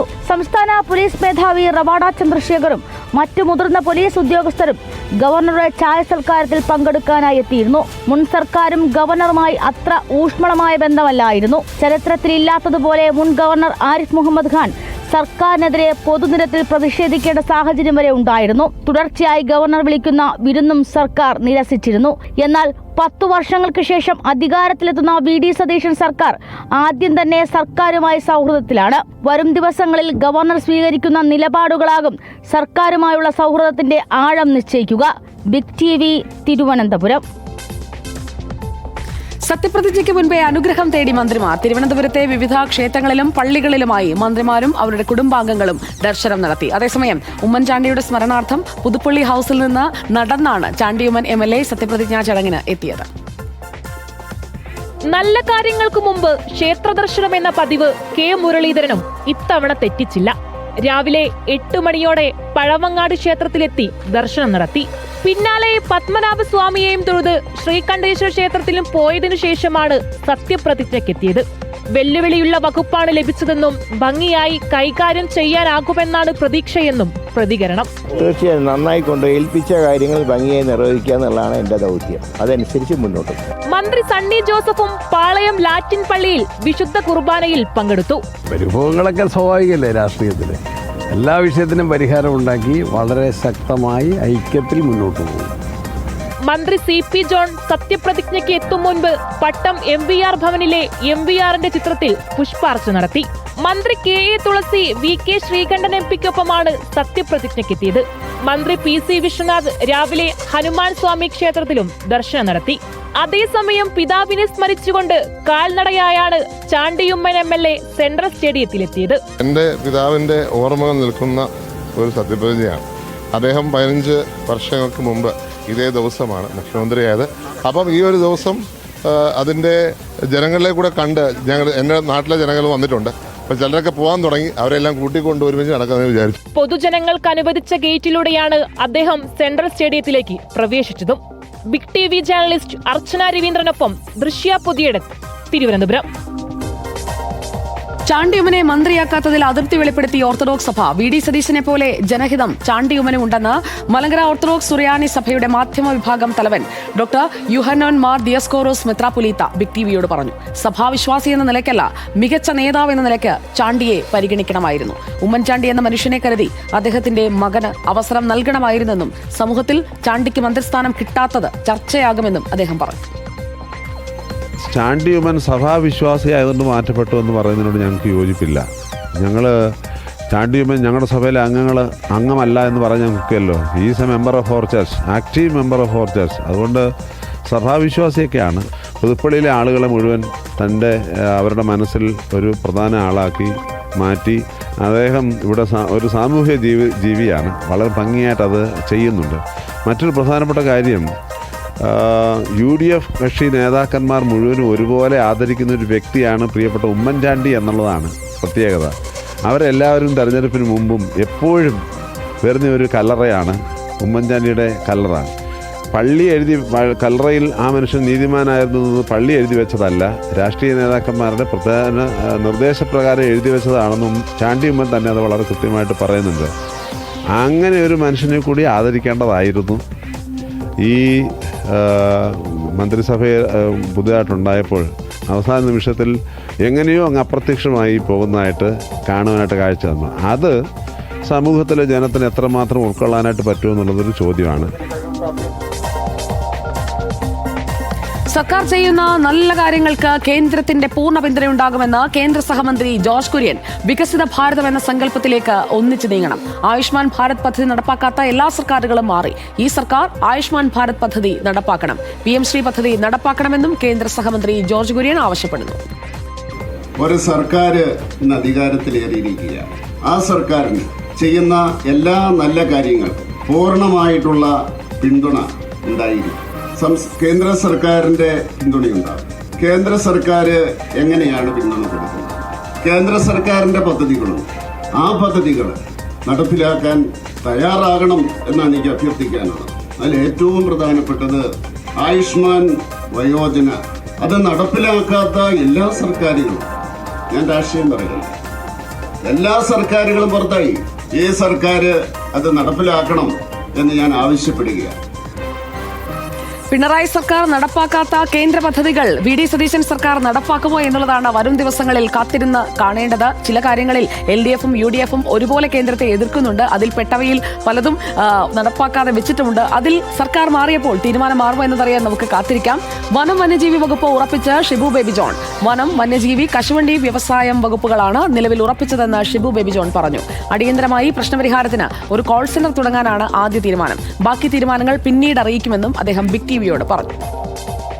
വനം, നൈപുണ്യ വികസനം, കശുവണ്ടി വ്യവസായം. ഞാൻ വനത്തിൻ്റെ ഉന്നത ഉദ്യോഗസ്ഥരെ ആയിട്ട് കൂടിക്കാഴ്ച നടത്തി. ഒറ്റ കാര്യം ആദ്യത്തെ നിർദ്ദേശം കൊടുത്തു. 24 മണിക്കൂറും പ്രവർത്തിക്കുന്ന ഒരു കോൾ സെൻറ്റർ, ഏത് പ്രശ്നവും ശ്രദ്ധയിൽപ്പെടുത്താൻ വേണ്ടിയുള്ള ഒരു കോൾ സെൻറ്റർ ആരംഭിക്കാൻ ഉള്ള നിർദ്ദേശം കൊടുത്തു. അത് പിന്നെ ബാക്കി തുടർന്ന് അടുത്ത ദിവസം ബാക്കി ചർച്ച ചെയ്യും. G. സുധാകരനെ പാർട്ടിയിൽ നിന്ന് പുറത്താക്കണമായിരുന്നെന്ന് CPIM ആലപ്പുഴ ജില്ലാ സെക്രട്ടേറിയറ്റിൽ രൂക്ഷ വിമർശനം. 2 വർഷം സുധാകരൻ പാർട്ടിക്കെതിരെ പ്രവർത്തിച്ചു. അപ്പോൾ നേതൃത്വം ആകെ നോക്കിയിരുന്നെന്നാണ് വിമർശനം. MV ഗോവിന്ദന്റെ ഭാര്യയെ സ്ഥാനാർത്ഥിയാക്കിയതിലും എതിർ സ്വരമുയർന്നു. ജില്ലാ സെക്രട്ടറി R. നാസറിനെതിരെയും രൂക്ഷ വിമർശനമാണ് CPIM ആലപ്പുഴ ജില്ലാ സെക്രട്ടേറിയറ്റിൽ ഉയർന്നത്. S. ശ്യാംകുമാർ നമുക്കൊപ്പം ചേരുന്നു. ശ്യാംകുമാർ, ഓരോ ജില്ലാ ഘടകത്തിലും സർക്കാരിനെതിരെ എന്നതല്ല, പിണറായി വിജയനെതിരെ, MV ഗോവിന്ദനെതിരെ വിമർശനം ഉയരുന്നതാണ് നമ്മൾ കണ്ടത്. ആലപ്പുഴയിലെ പാർട്ടിയുടെ വിലയിരുത്തൽ എന്താണ്? എങ്ങനെ തോറ്റു? എന്തുകൊണ്ട് തോറ്റു? എന്തൊക്കെ കാര്യങ്ങളിൽ തെറ്റിപ്പോയി പാർട്ടിക്ക്? സുജയ, സംസ്ഥാനത്തെ പൊതുവായി ഉണ്ടായ ജില്ലാ സെക്രട്ടേറിയറ്റുകളിൽ ഉണ്ടായ വിമർശനം പോലെ തന്നെയാണ് ആലപ്പുഴയിലും തുടക്കത്തിലുണ്ടായിരുന്നത്. അത് MV ഗോവിന്ദനും ഭാര്യയും ചേർന്ന് പാർട്ടിയെ തോൽപ്പിച്ചു എന്നുള്ളതായിരുന്നു വിമർശനം. ഒരു കാരണവശാലും സ്ഥാനാർത്ഥിയാക്കേണ്ടാത്ത ഒരാളെ സ്ഥാനാർത്ഥിയാക്കുന്നതിലൂടെ സംസ്ഥാനത്ത് മൊത്തം ഒരു എതിരഭിപ്രായം ഉണ്ടാക്കിയെടുത്തു എന്നുള്ളതായിരുന്നു ആദ്യഘട്ടത്തിലെ വിമർശനം. ഇത് തോൽവിക്ക് കാരണമായി എന്നും വിമർശിച്ചു. തൊട്ടു പിന്നാലെയാണ് G. സുധാകരനിലേക്കും അമ്പലപ്പുഴയിലെ തോൽവിയിലേക്കും ചർച്ച എത്തിയത്. ഇതിലാണ് ചില സെക്രട്ടേറിയറ്റ് അംഗങ്ങൾ വളരെ കൃത്യമായി പറഞ്ഞത് 2 വർഷങ്ങൾക്ക് മുമ്പ് തന്നെ സുധാകരനെ പുറത്താക്കണമായിരുന്നു. സുധാകരൻ പാർട്ടിയെ ആക്രമിക്കാനായിട്ട് 2 വർഷമാണ് എടുത്തത്. ആ സമയത്തൊക്കെ നേതൃത്വം ഒരു കാഴ്ചക്കാരനെ പോലെ നിന്നു. ഇതോടുകൂടി സുധാകരൻ അതിരുവിട്ട് പെരുമാറി. ഒരു കേന്ദ്ര കമ്മിറ്റി അംഗത്തെ നിന്ദ്യമായി അപമാനിച്ചു. അപ്പോഴും ഒരു എതിരഭിപ്രായം പറയാൻ പോലും ജില്ലാ നേതൃത്വത്തിന് ശേഷിയില്ലായിരുന്നു. ജില്ലാ സെക്രട്ടറിക്ക് സ്ഥാനാർത്ഥി മോഹം ഉണ്ടായിരുന്നു. അത് കിട്ടാതിരുന്നതോടുകൂടി ഈ തെരഞ്ഞെടുപ്പ് കാലത്ത് പൂർണ്ണമായും ജില്ലാ സെക്രട്ടറി മന്ദഗതിയിലായി എന്ന വിമർശനമാണ് ഉയർന്നത്. സുധാകരനെ എന്തെങ്കിലും തുറന്നു പറഞ്ഞാൽ, സുധാകരൻ തിരിച്ചു പറഞ്ഞാൽ ചില നേതാക്കളൊക്കെ നാറും എന്നുള്ള പേടിയായിരുന്നു ചിലർക്കൊക്കെ ഉണ്ടായിരുന്നു എന്നാണ് പറഞ്ഞത്. അമ്പലപ്പുഴയിൽ സലാമിന് വിജയിക്കാമായിരുന്നു, പക്ഷേ ന്യൂനപക്ഷ ഏകീകരണം അവിടെ ഉണ്ടായി. അതിനും സുധാകരന്റെ ഇടപെടൽ കാരണമായി. അപ്പോഴും പാർട്ടി മൗനം പാലിച്ചു. ഇത്തരത്തിലുള്ള വിമർശനങ്ങളാണ് മുന്നോട്ട് പോയത്. AK ബാലന്റെ ചില പരാമർശങ്ങൾ ആലപ്പുഴയിൽ പൊതുവിൽ തിരിച്ചടി ഉണ്ടാക്കി എന്ന വിമർശനവും ആലപ്പുഴ ജില്ലാ സെക്രട്ടേറിയറ്റിൽ ഉണ്ടായി. ഇനി നാളെയും മറ്റന്നാളും ജില്ലാ കമ്മിറ്റി യോഗം നടക്കും. ഇന്ന് ജില്ലാ സെക്രട്ടേറിയറ്റിൽ റിപ്പോർട്ട് ചെയ്ത കാര്യങ്ങൾ നാളെ ജില്ലാ കമ്മിറ്റിക്ക് മുൻപാകെ അവതരിപ്പിക്കും. അവിടെയും തുടർ വിമർശനങ്ങൾ ഉണ്ടാകുമെന്നുള്ള കാര്യം ഉറപ്പാണ്. കുട്ടനാട് സീറ്റിലാണ് മറ്റൊരു വിമർശനം ഉണ്ടായത്. ജയിക്കാമായിരുന്ന സീറ്റ് NCPക്ക് നൽകി തോൽവി ഏറ്റുവാങ്ങി എന്നുള്ളതായിരുന്നു വിമർശനം. നേരത്തെ തന്നെ ഈ സീറ്റ് പാർട്ടി ഏറ്റെടുക്കണമായിരുന്നു എന്ന വിമർശനവും അവിടെ ഉണ്ടായിരുന്നു. ഓക്കെ, ആലപ്പുഴയിലും വിമർശനം ഉയരുകയാണ് പാർട്ടിക്ക്, അതുപോലെ തന്നെ ജില്ലാ സെക്രട്ടറിയുടെ പ്രവർത്തനത്തിനെതിരെ. അങ്ങനെ പല കാര്യങ്ങളിൽ G. സുധാകരൻ ഫാക്ടർ അത് കൃത്യമായി പ്രതിരോധിക്കാൻ സാധിക്കാത്തതിനും ആലപ്പുഴയിലെ പാർട്ടി ഇപ്പോൾ ഖേദിക്കുന്നുണ്ട്. ഇനി ഖേദിച്ചിട്ട് എന്ത് കാര്യം, എല്ലാം പോയില്ലേ. നവകേരള സദസ്സിനിടെ യൂത്ത് കോൺഗ്രസ് പ്രവർത്തകരെ തല്ലിച്ചതച്ച സംഭവത്തിൽ പുനരന്വേഷണത്തിന് ഉത്തരവിട്ട മുഖ്യമന്ത്രി VD സതീശൻ. പുതിയ SIT കേസ് അന്വേഷിക്കും. പ്രഖ്യാപനത്തിൽ സന്തോഷമുണ്ടെന്നും ആക്രമണത്തിൽ ഇരയായ പലരും കട്ടിലിൽ നിന്ന് എഴുന്നേൽക്കാൻ പറ്റാത്ത സ്ഥിതിയിലാണെന്നും നിയുക്ത MLA AD തോമസും അജയ് ജുവൽ കുര്യാക്കോസും ബിഗ് ടിവിയോട് പറഞ്ഞു.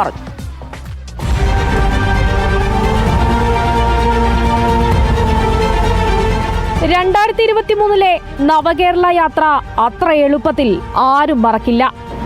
15/12/2023 നവകേരള സദസ്സിന്റെ പരിപാടിയുടെ ഭാഗമായി അന്നത്തെ മുഖ്യമന്ത്രി ആലപ്പുഴ ജില്ലയിൽ എത്തിയപ്പോൾ റോഡരികിൽ പ്രതിഷേധം നടത്തിയ 2 പേർക്കെതിരായി മുഖ്യമന്ത്രിയുടെ ഗൺമാന്മാരായ ആളുകൾ വളഞ്ഞിട്ട് ആക്രമിച്ച സംഭവം കേരളത്തെ നടുക്കിയ ഒരു സംഭവം ഉണ്ടായി. ഒന്നും മറക്കാൻ പറ്റുന്നതാണ്. ആലപ്പുഴയിലും കണ്ണൂരിലും പ്രതിഷേധം നടത്തിയ യൂത്ത് കോൺഗ്രസ് പ്രവർത്തകരെ വാഹനത്തിൽ നിന്നിറങ്ങി തല്ലാൻ മുന്നിൽ നിന്നത് മുൻ മുഖ്യമന്ത്രിയുടെ ഗൺമാൻ. വിവാദത്തിൽ രക്ഷയില്ലാതെ വന്നപ്പോൾ മുഖ്യനത് രക്ഷാപ്രവർത്തനത്തിന്റെ തലയിലിട്ടു. പരാതി നൽകിയപ്പോൾ അന്വേഷണം നടത്തിയത് അതേ മുഖ്യന്റെ കീഴിലെ പോലീസായതിനാൽ തെളിവുകളില്ലാത്ത അന്വേഷണ റിപ്പോർട്ടായി അത് മാറി. ഒടുവിൽ പരാതിക്കാർ കോടതിയെ അഭയം പ്രാപിച്ചു. അധികാരത്തിലേറിയ ദിവസം തന്നെ ആദ്യത്തെ മന്ത്രിസഭാ യോഗത്തിൽ അദ്ദേഹം എടുത്ത തീരുമാനം പുതിയൊരു SIT രൂപീകരിക്കുന്നു എന്ന് പറഞ്ഞാൽ നമ്മൾ ഒരിക്കലും ഒരു അന്യായമായ ഒരു ആവശ്യവും നമ്മൾ ഇതിനു മുമ്പിൽ വെച്ചിട്ടില്ല. ഞങ്ങൾ ആവശ്യപ്പെടുന്നത് ന്യായമായ നീതിപൂർവമായ അന്വേഷണം നടത്തണമെന്ന് മാത്രമാണ്. പുനരന്വേഷണം നടത്താൻ ആലപ്പുഴ മജിസ്ട്രേറ്റ് കോടതി 2024 നവംബർ 8 ഉത്തരവിട്ടു. LDF സർക്കാർ ഉത്തരവും അന്വേഷണവും എല്ലാം മറന്നതായി ഭാവിച്ചു. പക്ഷേ ദേഹം മുറഞ്ഞ ചോരയൊലിച്ച പ്രവർത്തകരും അവരുടെ കുടുംബവും അവരുടെ പാർട്ടിയും അത് കണ്ടുനിന്ന നാട്ടുകാരും ഒന്നും മറന്നിട്ടുണ്ടായില്ല. ഒരു റോഡിൻ്റെ ഒരു സൈഡിൽ നിന്ന് 2 മുദ്രാവാക്യം വിളിച്ചതിനാണ് ഞങ്ങളുടെ തലതല്ലി പൊളിച്ചത്, ഞങ്ങൾ 2 പേരെയും. ഇതുപോലെ ആയിരക്കണക്കിന് ചെറുപ്പക്കാർ തിരുവനന്തപുരം മുതൽ കാസർഗോഡ് വരെ പീഡനങ്ങൾ ഏറ്റുവാങ്ങിയിട്ടുണ്ട്. ഇപ്പോഴും കട്ടിലിൽ നിന്ന് എഴുന്നേറ്റ് നിൽക്കാൻ കഴിയാത്ത ചെറുപ്പക്കാർ കണ്ണൂരിലുണ്ട്. ഇപ്പോഴും ചെടിച്ചട്ടി കൊണ്ട് തല അടിച്ചു പൊളിച്ചവരാണ്. അങ്ങനെ എത്രയോ ചെറുപ്പക്കാർ, അവരുടെയൊക്കെ ഒരു പ്രതീകമാണ് ഞങ്ങൾ. പുതിയ SIT സംഘം എത്തുന്നതോടെ സംഭവത്തിന്റെ വിവിധ ദൃശ്യങ്ങൾ, സാക്ഷിമൊഴികൾ, മുൻപ് ശേഖരിച്ച തെളിവുകൾ എന്നിവ വീണ്ടും പരിശോധിക്കും. സുരക്ഷാ ഉദ്യോഗസ്ഥർ തങ്ങളുടെ പരിധി ലംഘിച്ചോ എന്നും ഗുരുതരമായി പരിക്കേൽപ്പിക്കാൻ മനഃപൂർവ്വം ശ്രമിച്ചോ എന്നതും അന്വേഷിക്കും. Big TV Thiruvananthapuram. പുതിയ സർക്കാർ അധികാരമേറ്റിരിക്കുകയാണ്. സർക്കാരിൽ പ്രതീക്ഷയോടെ ജനം കാത്തിരിക്കുകയാണ്. പ്രതീക്ഷയ്ക്കത്തുയരാൻ പുതിയ സർക്കാരിന് സാധിച്ചോ? അതിന്റെ ആദ്യ വിശകലനത്തിലേക്കാണ് ഇനി നമ്മൾ കടക്കുന്നത്. ഇടവേളയ്ക്ക് ശേഷം കാണാം ബിഗ് എഡിറ്റോറിയലിൽ വീണ്ടും നമുക്ക്.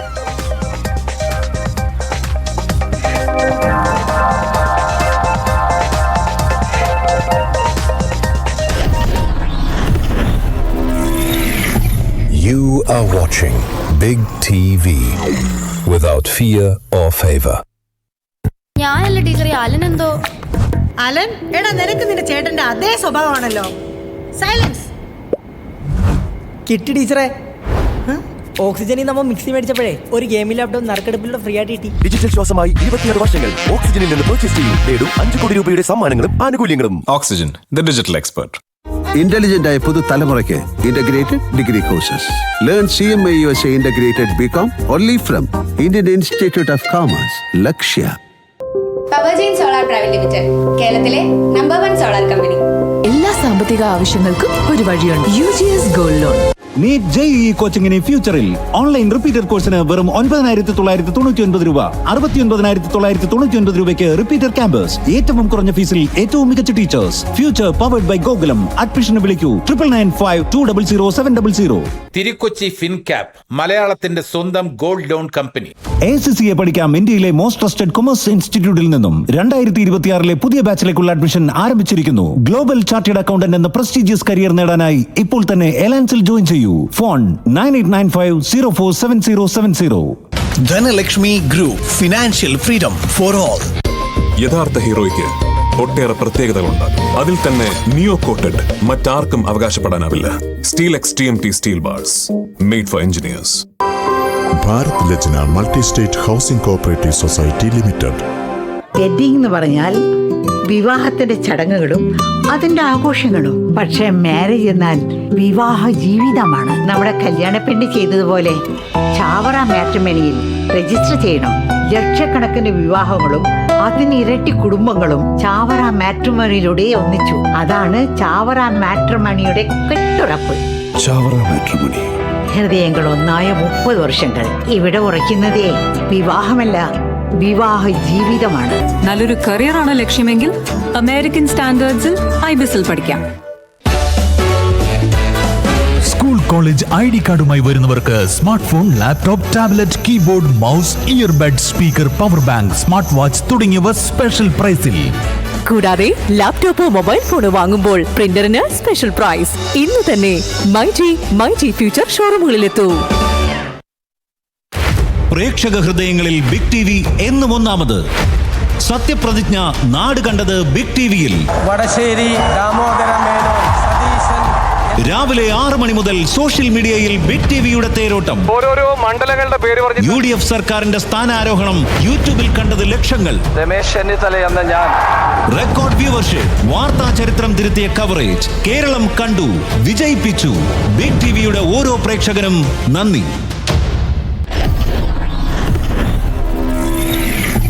You are watching Big TV without fear or favor.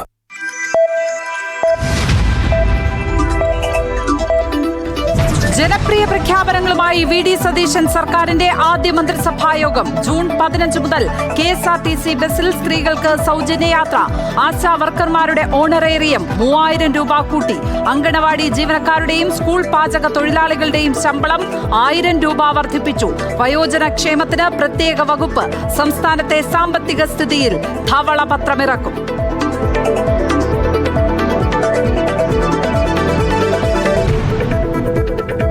നവകേരള യാത്രയ്ക്കിടെ പിണറായി വിജയന്റെ സുരക്ഷാ ഉദ്യോഗസ്ഥർ യൂത്ത് കോൺഗ്രസ് പ്രവർത്തകരെ തല്ലിച്ചതച്ച സംഭവത്തിൽ പുനരന്വേഷണം. പ്രത്യേക സംഘത്തെ നിയോഗിച്ച് ആദ്യ മന്ത്രിസഭാ യോഗം. ആളുകൾ വളഞ്ഞിട്ട് ആക്രമിച്ച സംഭവം കേരളത്തെ നടുക്കിയൊരു സംഭവം ഉണ്ടായി. ഒന്നും മറക്കാൻ പറ്റുന്നതാണ്. അപ്പൊ കോടതി ഒരു പുനരന്വേഷണത്തിന് ഉത്തരവിട്ടിട്ട് ഇതുവരെ അന്വേഷണം നടത്തിയിട്ടില്ല. അപ്പൊ നമ്മൾ നടത്തണ്ടേ? നിയമപരമായ ഇതല്ലേ. അതുകൊണ്ട് അതിനൊരു സ്പെഷ്യൽ ഇൻവെസ്റ്റിഗേഷൻ ടീം ആ കേസ് അന്വേഷിക്കും. പിണറായി വിജയന്റെ നേതൃത്വത്തിലാണ് ആക്രമണം നടന്നതെന്ന് AD തോമസ് MLA. സെക്രട്ടേറിയറ്റിലെ മാധ്യമ വിലക്ക് പുനഃപരിശോധിക്കുമെന്നും മുഖ്യമന്ത്രി. വടശ്ശേരി ദാമോദര മേനോൻ സതീശൻ എന്ന ഞാൻ ഭരണഘടനയും നിയമവും അനുസരിച്ച് ഭീതിയോ പക്ഷപാതമോ പ്രീതിയോ വിദ്വേഷമോ കൂടാതെ എല്ലാ തരത്തിലുള്ള ജനങ്ങൾക്കും നീതി ചെയ്യുമെന്നും ദൈവത്തിന്റെ നാമത്തിൽ സത്യം ചെയ്യും. കേരളത്തെ ഇനി VD സതീശൻ സതീശൻ സർക്കാർ നയിക്കും. ജനാവലിയെ സാക്ഷിയാക്കി മുഖ്യമന്ത്രിയും 20 മന്ത്രിമാരും സത്യപ്രതിജ്ഞ ചെയ്ത് അധികാരമേറ്റു. ചടങ്ങിന് സാക്ഷികളായി രാഹുൽ ഗാന്ധിയും പ്രിയങ്കയും കോൺഗ്രസ് മുഖ്യമന്ത്രിമാരും. വേദിയിലെത്തി പിണറായി വിജയനും രാജീവ് ചന്ദ്രശേഖറും. 19 മന്ത്രിമാർ സത്യപ്രതിജ്ഞ ചെയ്തത് ദൈവനാമത്തിൽ. സഗൗരവം സത്യപ്രതിജ്ഞ ചെയ്ത് ഷിബു ബേബി ജോണും CP ജോണും.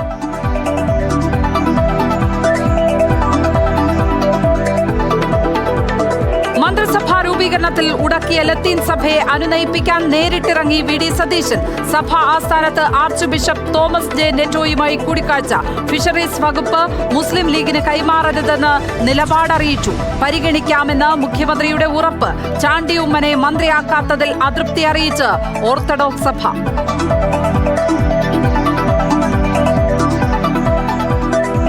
BJP അധ്യക്ഷൻ രാജീവ് ചന്ദ്രശേഖർ പങ്കെടുത്തെങ്കിലും ചടങ്ങ് ബഹിഷ്കരിച്ച V മുരളീധരൻ. ലീഗ് നിയന്ത്രിക്കുന്ന മന്ത്രിസഭയുടെ സത്യപ്രതിജ്ഞയ്ക്ക് പങ്കെടുക്കില്ല എന്ന് വിശദീകരണം. O രാജഗോപാലിനെ സതീശൻ സന്ദർശിക്കാത്തതിലും അമർഷം. ഫോണിലൂടെ മാത്രം ക്ഷണിച്ചിട്ടും ചടങ്ങിനെത്തിയ രാജീവ് ചന്ദ്രശേഖറിനോടും അതൃപ്തി.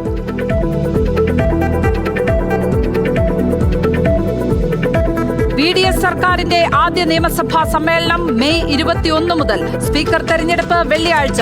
മെയ് 29 നയപ്രഖ്യാപനം. മുൻമന്ത്രി G Sudhakaran pro tem speaker.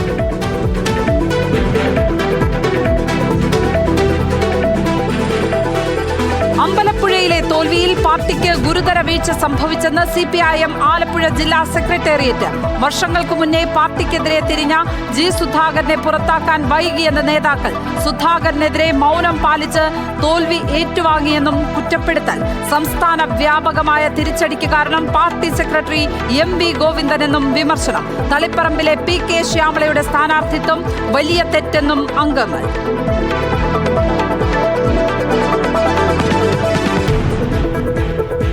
Sabarimala സ്വർണ്ണക്കൊള്ളക്കേസിന്റെ അന്വേഷണം പൂർത്തിയാക്കാൻ SITക്ക് 2 ആഴ്ച കൂടി അനുവദിച്ച് ഹൈക്കോടതി. ദേശീയ ലബോറട്ടറിയിൽ നിന്നുള്ള നിർണായക പരിശോധനാ ഫലം 10 ദിവസത്തിനകം. കേസ് 2 ആഴ്ചയ്ക്ക് ശേഷം വീണ്ടും പരിഗണിക്കും. ശാസ്ത്രീയ പരിശോധനാ ഫലം കേസിൽ നിർണായകം.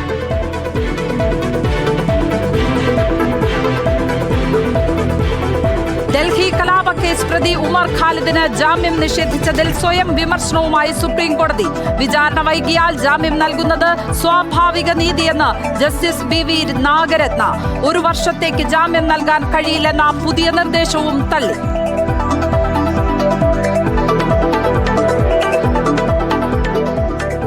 കർണാടകയിലെ ദുബാരെ ആനത്താവളത്തിൽ കൊമ്പന്മാർ ഏറ്റുമുട്ടി. തമിഴ്നാട് സ്വദേശിയായ വിനോദസഞ്ചാരിക്ക് ദാരുണാന്ത്യം. 33 വയസ്സുകാരി മരിച്ചത് ആനകൾക്കിടയിൽപ്പെട്ട്. അനുശോചനം രേഖപ്പെടുത്തി കർണാടക വനം മന്ത്രി.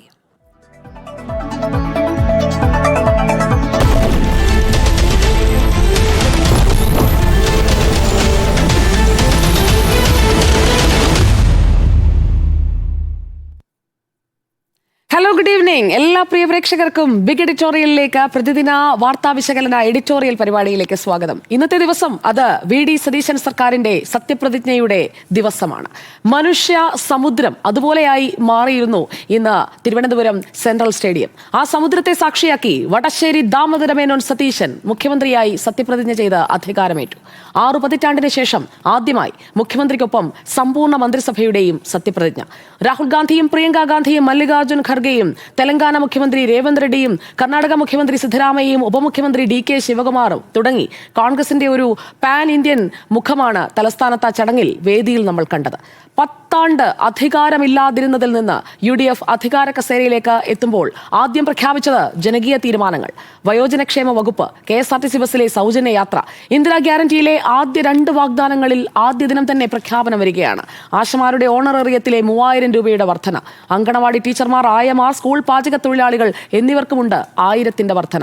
നവകേരള യാത്രയിലെ ആ കുപ്രസിദ്ധ രക്ഷാപ്രവർത്തനം SIT രൂപീകരിച്ച് അന്വേഷിക്കും എന്നുള്ള തീരുമാനം കൂടി വന്നതോടെ അണികളുടെ മാത്രമല്ല കൂടെയുണ്ടായിരുന്ന യുവജന പ്രവർത്തകരുടെ കൂടി കയ്യടി VD സർക്കാരിന്. ബിഗ് എഡിറ്റോറിയൽ ഇന്ന് ചോദിക്കുകയാണ്, തുടക്കം തന്നെ മിന്നിച്ചോ VDS? വടശ്ശേരി ദാമോദര മേനോൻ സതീശൻ എന്ന ഞാൻ കേരള സംസ്ഥാനത്തെ മുഖ്യമന്ത്രി എന്ന നിലയിലുള്ള എൻ്റെ കർത്തവ്യങ്ങൾ വിശ്വസ്തയോടും മനസാക്ഷിയെ മുൻനിർത്തിയും നിർവഹിക്കുമെന്നും ദൈവത്തിന്റെ നാമത്തിൽ സത്യം ചെയ്യും.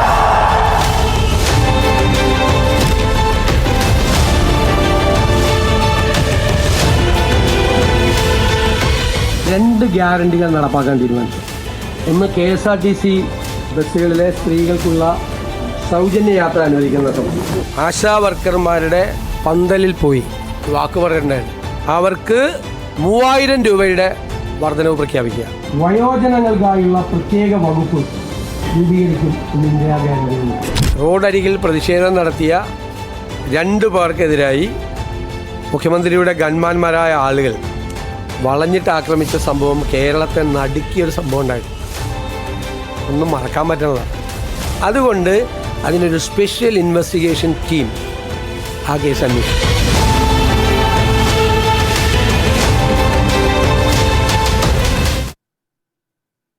ബിഗ് എഡിറ്റോറിയൽ എനിക്കൊപ്പം managing editor Anil Airoor, news director Venu Balakrishnan, executive editor S. Vijayakumar, coordinating editor Lakshmi Padma എന്നിവരാണ്.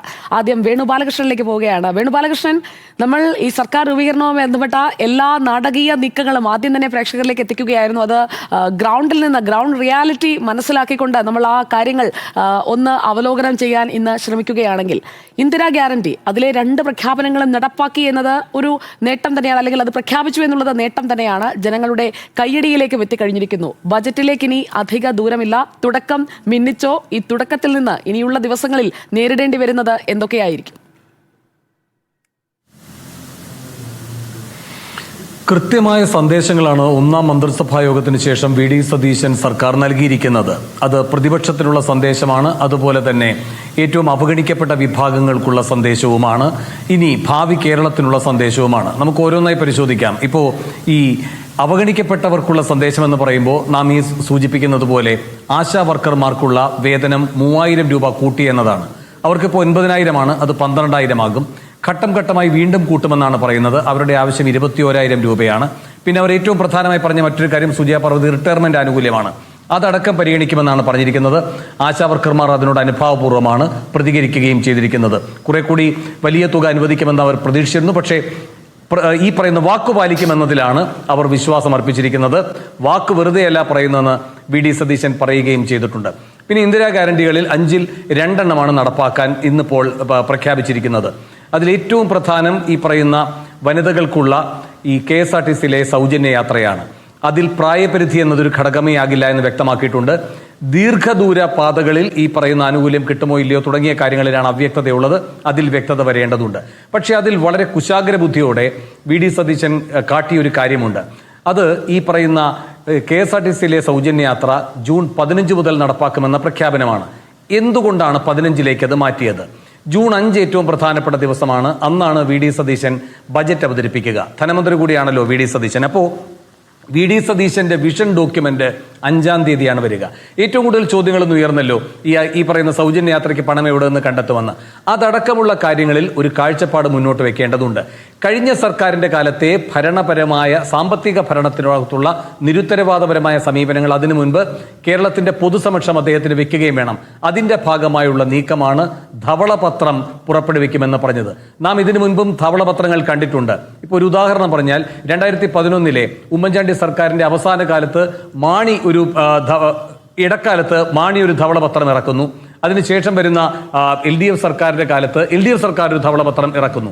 രണ്ടും തയ്യാറാക്കി കൊടുത്തത് ഈ അല്പകാലം മുൻപ് ഈ കിഫ്ബിയുടെ CEO സ്ഥാനം രാജിവെച്ച എബ്രഹാമാണ്. അപ്പോൾ ഉദ്യോഗസ്ഥർക്ക് ഇങ്ങനെ പല കണക്കിലെ കളികളും നടത്താൻ പറ്റും. ഒരേ സമയം ഭരണപക്ഷത്തിന് വേണ്ടതും ഒരേ സമയം പിന്നെ പ്രതിപക്ഷം അടുത്ത ഭരണപക്ഷമാകുമ്പോഴും രണ്ടുപേർക്കും അനുകൂലമായ ധവളപത്രം ഉദ്യോഗസ്ഥർക്ക് പുറപ്പെടുവിക്കാൻ കഴിയും. അത്തരം ജാലവിദ്യകളല്ല ഇത്തവണ ഉണ്ടാവുക എന്ന് സതീശൻ വ്യക്തമാക്കിയിട്ടുണ്ട്. വിദഗ്ധരായ ഒരു സമിതിയെ വെച്ചുകൊണ്ടായിരിക്കും, ഉദ്യോഗസ്ഥരെ ആശ്രയിച്ചുകൊണ്ടായിരിക്കില്ല ധവളപത്രം പുറപ്പെടുവിക്കുക എന്ന് പറഞ്ഞതും പ്രധാനമാണ്. ഞാൻ വേഗം നിർത്താം. അപ്പോൾ ഈ ബജറ്റ് എന്ന് പറയുന്ന ഒരു വിഷൻ ഡോക്യുമെന്റ് ആണ്. അത് കഴിഞ്ഞ സർക്കാരിന്റെ പിഴവുകളെ ആദ്യം ചൂണ്ടിക്കാട്ടുക, അതിനുശേഷം പുതിയ സർക്കാർ എങ്ങനെ പോകും എന്ന മാർഗനിർദ്ദേശം എന്താണ് എന്നുള്ളതിന്റെ കൃത്യമായ വഴി ചൂണ്ടിക്കാട്ടുക. അതാണ് ഈ പറയുന്ന ക്ഷേമവുമായി ബന്ധപ്പെട്ട കാര്യത്തിലുള്ളത്. അതേസമയം ഒരുപാട് പേർക്ക് 1000 രൂപ വെച്ച് കൂട്ടിക്കൊടുക്കുകയുണ്ടായി. എന്നാൽ മൂന്നാമത്തെ ഇന്ദിരാ ഗ്യാരണ്ടി ആയിട്ട് വേണമെങ്കിൽ നടപ്പാക്കാൻ അതുകൊണ്ട് തന്നെ അനായാസം കഴിയുമായിരുന്നു. വിദ്യാർത്ഥിനികൾക്കുള്ള 1000 രൂപ എന്ന് വെച്ചാൽ ഈ പറയുന്ന സൗജന്യ KSRTC യാത്ര, വയോജനങ്ങൾക്കുള്ള പ്രത്യേക വകുപ്പ്, അത് കഴിഞ്ഞാൽ ഈ 1000 രൂപ വെച്ച് വിദ്യാർത്ഥിനികൾക്ക് കൊടുക്കാവുന്നതാണ്. അതിലേക്ക് കടന്നില്ല. അതിലും നല്ല രാഷ്ട്രീയ ബുദ്ധിയാണ് വി ഡി സതീശൻ പ്രകടിപ്പിച്ചിരിക്കുന്നത്. കാരണം ഈ പറയുന്ന വിദ്യാർത്ഥിനികൾ എന്ന് പറയുന്നത് പുതിയൊരു പൊട്ടൻഷ്യൽ പൊളിറ്റിക്കൽ ഫോഴ്സ് ആണ്. അതിനെ നേരിട്ട് തന്നെ അഡ്രസ് ചെയ്യേണ്ടതുണ്ട്. അത് ആദ്യ മന്ത്രിസഭാ യോഗത്തിന്റെ ഒരു തീരുമാനമാക്കിയാൽ അതിന്റെ പകിട്ട് പോകും. അപ്പോൾ അത് ബജറ്റിലൂടെ തന്നെ അവതരിപ്പിച്ചുകൊണ്ട് ആ വിഭാഗത്തെ ചേർത്ത് നിർത്തുക എന്ന കുശാഗ്രമായ രാഷ്ട്രീയ ബുദ്ധിയാണ് വി ഡി സതീശനിലുള്ളത്. അപ്പോൾ അതുകൊണ്ട് ഈ പറയുന്ന കാഴ്ചപ്പാട് മുന്നോട്ട് വെക്കാൻ കഴിഞ്ഞിട്ടുണ്ട്. അതേസമയം പ്രതിപക്ഷത്തിന് കൊടുത്തിരിക്കുന്ന കൃത്യമായ സന്ദേശമുണ്ട്. ഞാൻ സമയം അധികം എടുക്കുകയാണെങ്കിൽ പിന്നീട് പറയാം. സുജയ പാർവതി. ഓക്കെ, വേണുബാലകൃഷ്ണൻ, അടുത്ത ഘട്ടത്തിൽ നമുക്ക് അങ്ങ് പറയാൻ വന്നത് രക്ഷാപ്രവർത്തനത്തെക്കുറിച്ചുള്ള SIT ആണെന്ന് ഞാൻ കരുതുന്നു. നമുക്കത് വിശദമായി തന്നെ ചർച്ച ചെയ്യാം. ലക്ഷ്മി പത്മയിലേക്ക് വന്നാൽ, ലക്ഷ്മി പത്മ 10 വർഷത്തിന് ശേഷം ഒരു UDF സർക്കാർ വരുമ്പോൾ മാറ്റമുണ്ടാക്കും എന്ന് പറഞ്ഞുകൊണ്ടാണ് വരുന്നത്. ജനം അതിനനുസരിച്ചുള്ള വലിയ മാൻഡേറ്റ് അവർക്ക് കൊടുക്കുകയും ചെയ്തു. ഇപ്പോൾ വേണുബാലകൃഷ്ണൻ പറഞ്ഞതുപോലെ പല കാര്യങ്ങളും പ്രഖ്യാപിക്കുന്നു, ചിലത് പെൻഡിങ്ങിൽ വെക്കുകയാണ്. അത് കുറച്ചുകൂടി ജനശ്രദ്ധയെ ആകർഷിച്ച് പ്രഖ്യാപിക്കാനായി പെൻഡിംഗ് ലിസ്റ്റിൽ വി ഡി സതീശൻ മനഃപൂർവ്വം ഇടുന്നതായിട്ട് വേണ്ടേ കരുതാൻ? എങ്ങനെയാണ് ലക്ഷ്മി വിലയിരുത്തുന്നത് ഈ ആദ്യ ദിവസത്തെ? ആദ്യ ദിവസത്തെ വിലയിരുത്തുമ്പോൾ സുജയ, അതിനകത്ത് പ്ലസും മൈനസും ഉണ്ട്. ഞാൻ ആദ്യം പ്ലസ് പറയാം, നമുക്ക് പിന്നീട് മൈനസിലേക്ക് വരാം. പ്ലസ് എന്ന് പറയുന്നത് ഉറപ്പായും ആശമാരുടെ ഓണറേറിയം വർദ്ധിപ്പിച്ചതടക്കമുള്ള തീരുമാനങ്ങൾ. അതിൽ പലപ്പോഴും വിമർശനങ്ങൾ അതിനുശേഷം പല ഘട്ടങ്ങളിലായി ഇപ്പോൾ ഉയരുന്നുണ്ട്. അത് 21,000 രൂപയല്ലേ ഓണറേറിയം അവർ ആവശ്യപ്പെട്ടത്, അതല്ലേ കൊടുക്കാമെന്ന് വാഗ്ദാനം ചെയ്തത് എന്നാണ് ഉയരുന്ന വിമർശനം. പക്ഷേ ഓണറേറിയം മുഴുവൻ ഈ ദിവസം അങ്ങ് കൊടുക്കാം എന്നൊന്നും VDS സർക്കാർ ഏതായാലും പറഞ്ഞിരുന്നില്ല. ആദ്യ ദിവസം തന്നെ ഇതെല്ലാം അങ്ങ് പ്രഖ്യാപിച്ചേക്കാം എന്നൊന്നും വി ഡി സതീശൻ എവിടെയും പറഞ്ഞിട്ടില്ല. വി ഡി സതീശൻ മാത്രമല്ല, അങ്ങനെ ഒരു കോൺഗ്രസിന് അത്തരത്തിൽ ആദ്യ ദിനത്തിൽ തന്നെ ഇതങ്ങ് നടപ്പാക്കി കളയാം എന്ന വാഗ്ദാനം എങ്ങും ഉണ്ടായിരുന്നില്ല. പക്ഷേ ഇവിടെ സംഭവിച്ചത് 3000 രൂപയുടെ വർധന. അതായത് ആശമാരെ ഈ ദിവസം തന്നെ ഓർക്കുന്നു, അവരെ പരിഗണിക്കുന്നു, അവരെ ചേർത്ത് പിടിക്കുന്നു. അവരെ മാത്രമല്ല, ഇങ്ങനെ അംഗനവാടി ഹെൽപ്പർമാർ അടക്കമുള്ളവർ, സ്കൂൾ പാചക തൊഴിലാളികൾ, ആയമാർ, അംഗനവാടിയിലെ ആയമാർ, ഇവരെയൊക്കെ അംഗനവാടി ടീച്ചർമാർ, ഇവരെയൊക്കെ ഈ ആദ്യ ദിവസം ഓർക്കുന്നു. അവരൊക്കെ സമരത്തിലായിരുന്നു എന്നുള്ളതും നമ്മുടെ ഓർമ്മയിലുണ്ടല്ലോ. അപ്പോൾ അവരെ ചേർത്ത് പിടിക്കുന്നു എന്ന് പറയുന്നത് ഒരു സന്ദേശമാണ്. അതിന് അർത്ഥം 21,000 ഓണറേറിയം എന്നുള്ളത് അവരോട് പറഞ്ഞ വാക്ക് മാറ്റി പറയുന്നു, അവരെ വഞ്ചിച്ചു എന്നോ ഉള്ള അർത്ഥമല്ല അതിനുള്ളത്. അവരെ ഈ ആദ്യ ദിവസം തന്നെ പരിഗണിക്കുന്നു എന്നുള്ളതാണ്. അങ്ങനെ ആ വിഭാഗത്തെ പരിഗണിക്കുന്നു. ഒപ്പം കേരളത്തിലെ എല്ലാ സ്ത്രീകളും ഉറ്റുനോക്കിയിരുന്നതാണ് ഈ സൗജന്യ യാത്ര. അതിൻ്റെ വിശദാംശങ്ങൾ നമ്മൾ അറിയാൻ പോകുന്നതേ ഉള്ളൂ. ഇപ്പോൾ തന്നെ എല്ലാവരും പറയുന്നുണ്ട് നമുക്ക് നേരെ മൂന്നാറിലേക്ക് പോകാം, ഇനി അവിടുത്തെ ഭക്ഷണത്തിൻ്റെ കാര്യം നോക്കിയാൽ മതി, താമസത്തിൻ്റെ കാര്യം നോക്കിയാൽ മതി, യാത്ര അങ്ങ് ശരിയായി എന്ന്. ആ നിലയ്ക്കാണെന്നൊന്നും ഞാൻ കരുതുന്നില്ല എന്തായാലും. പക്ഷേ ആ ജനപ്രിയ പ്രഖ്യാപനവും വന്നിരിക്കുകയാണ്. മറ്റൊന്ന്, ഒരു 40 കടന്ന എന്നെ സംബന്ധിച്ചിടത്തോളം വാർദ്ധക്യത്തെക്കുറിച്ചുള്ള ചിന്തകൾ എനിക്കൊക്കെ ഇപ്പോഴേ തുടങ്ങിയിട്ടുണ്ട്. സുജയ്ക്ക് തുടങ്ങിയിട്ടുണ്ടോ എന്നറിയില്ല. ഇല്ല, 40 ആയില്ല. എന്നെ പോലെയൊക്കെയുള്ള ഒരുപാട് പേർ, എന്നെ പോലെ എന്നല്ല, അത് ചെറുപ്പക്കാരിൽ തന്നെ പലപ്പോഴുമുണ്ട്. നമ്മൾ വാർദ്ധക്യകാലത്ത് നമ്മൾ ഏത് തരത്തിലായിരിക്കും, നമ്മൾ ഏത് തരത്തിൽ ടേക്ക് കെയർ ചെയ്യപ്പെടും, ഇതൊക്കെയുള്ള ആശങ്കകൾ എല്ലാവർക്കുമുണ്ട്. അത് നമ്മുടെ ചുറ്റിലുമുള്ള മുതിർന്നവർക്ക്, നമ്മുടെ മാതാപിതാക്കൾക്കൊക്കെ ഉള്ളതാണ്. അവരുടെ ആ ആശങ്കകളെ അഡ്രസ്സ് ചെയ്യാൻ പറ്റിയിരിക്കുന്നു. ജപ്പാൻ മോഡലിൽ ഇവിടെ ഒരു വയോജന ക്ഷേമ വകുപ്പ്, അത് രാജ്യത്ത് തന്നെ ആദ്യമായി അങ്ങനെ പ്രഖ്യാപിക്കുകയാണ്. അങ്ങനെ ജനപ്രിയ തീരുമാനങ്ങൾ തന്നെയാണ്, എല്ലാവരും ശ്രദ്ധിക്കുന്ന തീരുമാനങ്ങൾ തന്നെയാണ്. ആ നിലയ്ക്ക് പ്രഖ്യാപനങ്ങളിലൂടെ മിന്നിച്ചിട്ടുണ്ട് വി ഡി സർക്കാർ. പക്ഷേ അതിനൊപ്പം തന്നെ ഈ പാർട്ടി പ്രവർത്തകരുടെ വികാരങ്ങളെ, അതിനെയും കൂടി ടേക്ക് കെയർ ചെയ്യാൻ ശ്രമിച്ചിട്ടുണ്ട്. അങ്ങനെ ഒരു രാഷ്ട്രീയ പ്രഖ്യാപനം, ആ കുപ്രസിദ്ധമായ രക്ഷാപ്രവർത്തനത്തിൽ അന്വേഷണം വരുമ്പോൾ അത് പാർട്ടി പ്രവർത്തകരുടെ ഉറപ്പായും അണികളുടെ കയ്യടി കിട്ടുവാനുള്ള ഒരു തീരുമാനം തന്നെയാണ്. അതൊക്കെയാണ് പോസിറ്റീവ്സ് ഞാനിതിൽ കാണുന്നത്. സുജയ, ഓക്കെ, നമുക്ക് അടുത്ത ഘട്ടത്തിൽ ബാക്കി കാര്യങ്ങളിലേക്ക് വരാം. ലക്ഷ്മി പത്മ, അനിൽ അയിരൂരിലേക്ക് വന്നാൽ, അനിൽ അയിരൂർ, ഇപ്പോൾ പലതരത്തിൽ ഈ സത്യപ്രതിജ്ഞാ ചടങ്ങിന് ശേഷം നമ്മൾ കണ്ട ക്യാബിനറ്റ് തീരുമാനത്തെ വിശകലനം ചെയ്യുന്നവരുണ്ട്. ഒരു പോപ്പുലർ ആകുന്നതിനായി ആദ്യമേ തന്നെ പറഞ്ഞതെല്ലാം പാലിച്ചു, അങ്ങനെ ഒരു കയ്യടി നേടുന്നതിന് വേണ്ടി തലക്കെട്ടുകൾക്ക് വേണ്ടിയിട്ടുള്ള ഒരു പ്രഖ്യാപനമാണ് എന്നതാണ് വിമർശനങ്ങളിൽ പ്രധാനപ്പെട്ടത്. ഇതെങ്ങനെ നടപ്പാക്കും? ആ ചോദ്യത്തിന് കൂടി ഉത്തരം കണ്ടെത്തേണ്ടി വരില്ലേ ഈ സർക്കാരിന്? പ്രത്യേകിച്ചും ഇവർ പ്രതിപക്ഷത്തായിരുന്നപ്പോൾ പറഞ്ഞത് ഖജനാവിൽ പൂച്ച വെറ്റ് കിടക്കുന്നത് പോലെയുള്ള പ്രതിസന്ധി ഉണ്ടാക്കിയിട്ടാണ് ഇറങ്ങിപ്പോകുന്നത് ഇപ്പോഴത്തെ സർക്കാർ എന്നുള്ളതാണ്. സർക്കാരിൻ്റെ ആദ്യത്തെ ദിവസം എന്നുള്ള നിലയിൽ നല്ല തുടക്കമായിരുന്നു. ഏറ്റവും പോപ്പുലറായിട്ടുള്ള ജനക്ഷേമപരമായിട്ടുള്ള സ്കീമുകൾ അനൗൺസ് ചെയ്തു ഒക്കെയുള്ളു. ഞാനിതിൽ ഒരു 2 ദിവസം ബാക്കിലേക്ക് പോയി കഴിഞ്ഞാൽ ഞാൻ നാട്ടിലെത്തിയ മനോരമ കണ്ടു കഴിഞ്ഞപ്പോൾ CM-ൻ്റെ മകളുടെ ഒരു സ്റ്റേറ്റ്മെൻറ്റ് കിടന്നു, കരുത്തനായ അച്ഛനും കരയുന്ന അച്ഛനും എന്ന വീഡിയോനെ പറ്റി പറയുന്ന ഒരു സ്റ്റേറ്റ്മെൻറ്റ് ഒരു സ്റ്റോറിയാണ് അതുണ്ടായിരുന്നത്. അപ്പോൾ പൊതുവെ വീഡിയോയുടെ ഒരു പേഴ്സണാലിറ്റിയെ ആയിരിക്കാം മുതിർന്നവരെ കരുതുക, സമൂഹത്തിൽ ഏറ്റവും കഷ്ടതകൾ അനുഭവിക്കുന്നവരെ കരുതുക എന്നുള്ള ഒരു നല്ല തുടക്കത്തിൽ നിന്ന് ഒരു CM തുടങ്ങി വെച്ച ചില നല്ല സ്കീമുകളെ പറ്റി അങ്ങനെ ഞാൻ അതിനെ കാണാൻ ആഗ്രഹിക്കുന്നുള്ളൂ. മറുവശത്ത് അതേപോലെ തന്നെ നമ്മൾ ഈ സ്കീമുകളൊക്കെ പെട്ടെന്ന് അനൗൺസ് ചെയ്യുമ്പോൾ അതിൻ്റെയൊക്കെ സാമ്പത്തിക ഭാരം ഇപ്പോഴത്തെ ഒരു ഗവൺമെൻറ്റിൽ എത്രത്തോളം ഉണ്ട് എന്നുള്ളത് ഒരു ദിവസം കൊണ്ട് CM സതീശനത് പഠിക്കാൻ പറ്റിയിട്ടുണ്ടാവില്ല. പക്ഷേ എന്നാലും അന്വേഷിച്ചിട്ടുണ്ടാവും.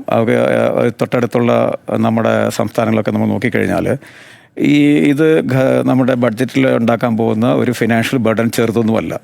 ഇപ്പം തന്നെ 1300 കോടി രൂപയുടെ കൂടുതൽ വർഷത്തിൽ നഷ്ടം ഉണ്ടാകുന്ന KSRTC ഇതുവരെയുള്ള ഒരു 10 വർഷത്തെ നഷ്ടം എടുത്ത് നോക്കിയാൽ 20,000 കോടിയാണ്. അപ്പോൾ ഈ KSRTCയിൽ സഞ്ചരിക്കുന്നവരുടെ ഒരു 40% സ്ത്രീകളാണ്. ആ 40% ഫ്രീ ആകുമ്പോൾ ഡെയിലി ഏകദേശം 3-3.5 കോടിയുടെ നഷ്ടമാണ് KSRTC ഉണ്ടാക്കുക. അപ്പോൾ അതൊക്കെ ഒരു മാസം ഒരു വർഷം ഉണ്ടാക്കുന്ന വലിയ കുറവുകൾ വരുമാനത്തിലൊക്കെ KSRTC എങ്ങനെ മുന്നോട്ട് കൊണ്ടുപോകുന്നുള്ള നമുക്കത് ആലോചിച്ചാൽ അങ്ങനെ മനസ്സിലാവുന്നില്ല. പക്ഷേ എന്നാലും 5 ഗ്യാരണ്ടികളിൽ വന്നിച്ച് എന്ന് തന്നെ പ്രഖ്യാപിച്ചു, വാക്കുകൾ പാലിച്ചു എന്നുള്ളത് തന്നെ വലിയ കാര്യമാണ്. അതിനോടൊപ്പം തന്നെ നമ്മൾ ഇന്നത്തെ കേരളത്തിലെ പൊളിറ്റിക്കൽ സർക്കിളിൽ നോക്കിക്കഴിഞ്ഞാൽ ഏറ്റവും പോസിറ്റീവായിട്ടുള്ള ഘടന എന്ന് പറഞ്ഞു കഴിഞ്ഞാൽ പ്രതിപക്ഷത്തെ മുതിർന്ന രാഷ്ട്രീയ നേതൃത്വം അതിൽ പങ്കെടുത്തു എന്നുള്ളതാണ്. പിണറായി വിജയൻ, ഗോവിന്ദൻ മാഷ്, രാജീവ് ചന്ദ്രശേഖർ ഒക്കെ തന്നെ സ്റ്റേജിൽ ഉണ്ടായിരുന്നു എന്ന് പറയുന്നത് ഒരു ചെറിയ കാര്യമല്ല. അത് നമ്മളൊരു പൊളിറ്റിക്കൽ സിവിലൈസേഷൻ്റെ ഭാഗമായിട്ടുകൂടിയാണ് അതിനെ കാണാൻ ആഗ്രഹിക്കുന്നത്. അപ്പോൾ അവർക്ക് അതിലൂടെയൊക്കെ പങ്കുചേർന്നു. അതൊരു നല്ല ഡെമോക്രസിയുടെ, നല്ല ജനാധിപത്യത്തിൻ്റെ ഒരു ദിവസമായിട്ട് അതിനെ കാണാൻ ഞാൻ ആഗ്രഹിക്കുന്നത്. ഓക്കെ, നമുക്ക് അടുത്ത ഘട്ടത്തിൽ അതേക്കുറിച്ച് വിശദമായി ചർച്ച ചെയ്യാം. വളരെ പെട്ടെന്ന് ഞാൻ S. വിജയകുമാറിനെ കൂടി ഒന്ന് പോവുകയാണ്. നമ്മുടെ ഫസ്റ്റ് ടേക്കിൽ നമുക്ക് നമ്മുടെ നേരിട്ടുള്ള ഒബ്സർവേഷൻസ് അതാണ് ഇതുവരെ എല്ലാവരും പങ്കുവച്ചത്. S. വിജയകുമാർ, ഇതിന് പിന്നിൽ ഹാർഡ് റിയാലിറ്റി ഉണ്ടെന്ന് നമുക്കറിയാം. പക്ഷേ VD സതീശൻ എന്ന മുഖ്യമന്ത്രിക്ക് താൻ പറഞ്ഞ കാര്യങ്ങൾ വാക്കുപാലിക്കുന്നവരാണ് എന്ന് പ്രൂവ് ചെയ്യേണ്ട ഒരു സാഹചര്യം ഒരു അധിക ബാധ്യതയായി അദ്ദേഹത്തിന് മേലിൽ ഒരു പേഴ്സണൽ വെയിറ്റായി തന്നെ കിടക്കുന്നില്ലേ? സുജയ പാർവതി, ഉറപ്പായും അദ്ദേഹം പറഞ്ഞ കാര്യങ്ങൾ ഉറച്ചു നിൽക്കുന്നു, ആ വാക്ക് പാലിക്കുന്നു. ആ വാക്ക് എന്ന് പറഞ്ഞ് അദ്ദേഹം തുടങ്ങുകയും ചെയ്തിട്ടുണ്ട്. വാക്ക് വെറുതെ പറയുന്നതിൽ പാലിക്കാനുള്ളതാണ് എന്ന ആമുഖത്തോടെയാണ് ഈ ഗ്യാരണ്ടികൾ നടപ്പാക്കുന്നതിലും ഈ ആശാ സമരത്തിലെ കാര്യത്തിലും അദ്ദേഹം അത് പറഞ്ഞു തുടങ്ങിയത് തന്നെ. അപ്പോൾ VD സതീശൻ്റെ ഒരു പോസിറ്റീവ് പൊളിറ്റിക്സ് എന്ന നിലയിൽ നമുക്ക് വിലയിരുത്താൻ കഴിയും. അദ്ദേഹത്തിൻ്റെ ഒരു പോസിറ്റീവ് പൊളിറ്റിക്സ് ആണ്. 2 കാര്യങ്ങൾ. ഒന്ന്, അദ്ദേഹം പ്രതിപക്ഷ നേതാവായിരിക്കെ ഉയർത്തിക്കൊണ്ടുവന്ന പ്രശ്നങ്ങൾ മുഖ്യമന്ത്രിയാകുമ്പോൾ അത് വഴിയിൽ ഉപേക്ഷിച്ച് പോകുന്നില്ല, അതുമായി തന്നെയാണ് മുന്നോട്ട് പോകുന്നത്. അതിനുദാഹരണമാണ് ആശാ സമരം, അംഗൻവാടി ഹെൽപ്പർമാരുടെ, ആയമാരുടെ വിഷയങ്ങളിലെ ഇടപെടൽ, പാചക തൊഴിലാളികളുടെ കാര്യത്തിലെ ഇടപെടൽ. 3ഉം അദ്ദേഹം പ്രതിപക്ഷ നേതാവായിരിക്കെ സഭയ്ക്കകത്തും പുറത്തും ഉന്നയിച്ച വിഷയങ്ങളാണ്. അതിൽ അവരെ പരിഗണിക്കുന്നു, അവരോടൊപ്പമുണ്ട് എന്ന സന്ദേശം സർക്കാർ നൽകുകയാണ്. അത് ഈ പറയുന്ന ഈ ആശമാരുടെ കാര്യത്തിലും ഞാൻ നേരത്തെ പറഞ്ഞ ഈ പാചക തൊഴിലാളികളുടെ കാര്യത്തിലും ഒക്കെ വലിയ തോതിലുള്ള ആളുകളെ അല്ല അത് അഡ്രസ്സ് ചെയ്യുന്നത്, ഒരു ചെറിയ വിഭാഗത്തെയാണെങ്കിലും അത് നൽകുന്ന സന്ദേശം വലിയ സന്ദേശമാണ്. കാരണം ഈ ആശമാരുടെ സമരത്തോട് ഇടത് സർക്കാർ സ്വീകരിച്ച സമീപനം എന്തായിരുന്നു? എത്ര അധിക്ഷേപ പരാമർശങ്ങളാണ് നടത്തിയത് ആ സമരത്തിനെതിരെ, ആ സമരം നയിച്ചവർക്കെതിരെ, ആ സമരത്തിനെതിരെ ഒക്കെ ഉയർത്തിയ പരാമർശങ്ങൾ ഒക്കെ എത്ര ധിക്കാരപരമായിരുന്നു എന്ന് നമ്മൾ കണ്ടതാണ്. ആ നിലയിൽ കഴിഞ്ഞ സർക്കാർ അവഹേളിച്ച് തകർക്കാൻ ശ്രമിച്ച ഒരു സമരത്തെ, ആ സമരത്തെ അതിന് വലിയ പരിഗണന കൊടുത്ത് മെയിൻ സ്ട്രീമിലേക്ക് കൊണ്ടുവന്ന ഒരു നേതാവാണ് VD സതീശൻ. അതുകൊണ്ട് അദ്ദേഹം മുഖ്യമന്ത്രിയാകുമ്പോൾ അത് പരിഗണിക്കുന്നു എന്നത് ഒരു പോസിറ്റീവ് പൊളിറ്റിക്സ് ആണ്. 2, ഈ സർക്കാർ അത്തരം വിഷയങ്ങൾ ഉയർത്തുന്നതിനോടൊപ്പം രാഷ്ട്രീയമായി കഴിഞ്ഞ സർക്കാരിനെ എങ്ങനെ കൈകാര്യം ചെയ്യാൻ പോകുന്നു എന്നതിൻ്റെ ഉദാഹരണമാണ് നമ്മൾ ഇതുവരെ പറഞ്ഞ കുപ്രസിദ്ധമായ ആ രക്ഷാപ്രവർത്തന വിഷയത്തിലെ ഈ ഇടപെടൽ. അത് അന്വേഷിക്കാൻ വേണ്ടി പ്രത്യേക സംഘത്തെ നിയോഗിക്കുന്നു. കോടതിയുടെ ഒരു ഉത്തരവ് അത് നിലനിൽക്കുന്നുണ്ട്. സർക്കാരിൻ്റെ തീരുമാനത്തെ സാധൂകരിക്കുന്ന ഒരു കോടതി ഉത്തരവുണ്ട്. അതിൻ്റെ അടിസ്ഥാനത്തിൽ SIT വരുന്നു. നമുക്കിനി അറിയേണ്ടത് ഈ അനിൽ കല്യൂർ എന്നൊക്കെ പറയുന്ന ആ കുപ്രസിദ്ധമായ രക്ഷാപ്രവർത്തനത്തിന് നേതൃത്വം നൽകിയ ആ പോലീസ് ഉദ്യോഗസ്ഥനെതിരെ സസ്പെൻഷൻ ഉൾപ്പെടെയുള്ള നടപടികളിലേക്ക് പോകുമോ എന്നുള്ളതാണ്. എനിക്ക് തോന്നുന്നു കേരളത്തിലെ ഓരോ കോൺഗ്രസ് പ്രവർത്തകനും ഓരോ UDF പ്രവർത്തകനും ആഗ്രഹിക്കുന്നുണ്ട് ആ പോലീസ് ഉദ്യോഗസ്ഥർക്കെതിരെ നടപടിയെടുത്തു എന്ന വാർത്ത വരാൻ, ആ വാർത്ത കേൾക്കാൻ. ആഭ്യന്തരമന്ത്രി രമേശ് ചെന്നിത്തല അദ്ദേഹത്തിന്റെ ആദ്യ ഫയലിൽ ആ തീരുമാനത്തിന് ഒപ്പിടും എന്ന് കരുതുന്നവരാണ് വലിയൊരു ശതമാനം കോൺഗ്രസ് പ്രവർത്തകരും. മുഖ്യമന്ത്രിയുടെ ഈ പേഴ്സണൽ ഗൺമാൻ ഉൾപ്പെടെ ഉള്ള ആളുകൾ എത്ര ക്രൂരമായാണ് ആലപ്പുഴയിൽ ആ ചെറുപ്പക്കാരെ വേട്ടയാടിയത് എന്ന് നമ്മൾ കണ്ടതാണ്. ഒരു കാരണവശാലും അത്തരത്തിലുള്ള സമീപനം പോലീസിൽ അംഗീകരിച്ചു കൊടുക്കാൻ കഴിയില്ല, വെച്ചു പൊറുപ്പിക്കാൻ കഴിയില്ല. അതിനെ അതിശക്തമായി നേരിടാൻ പോകുന്നു എന്ന സന്ദേശം UDF പ്രവർത്തകർക്ക് നൽകുന്ന ആത്മവിശ്വാസം ചെറുതല്ല. സർക്കാർ ഒപ്പമുണ്ട് എന്ന സന്ദേശവും അവർക്ക് നൽകുന്നുണ്ട്.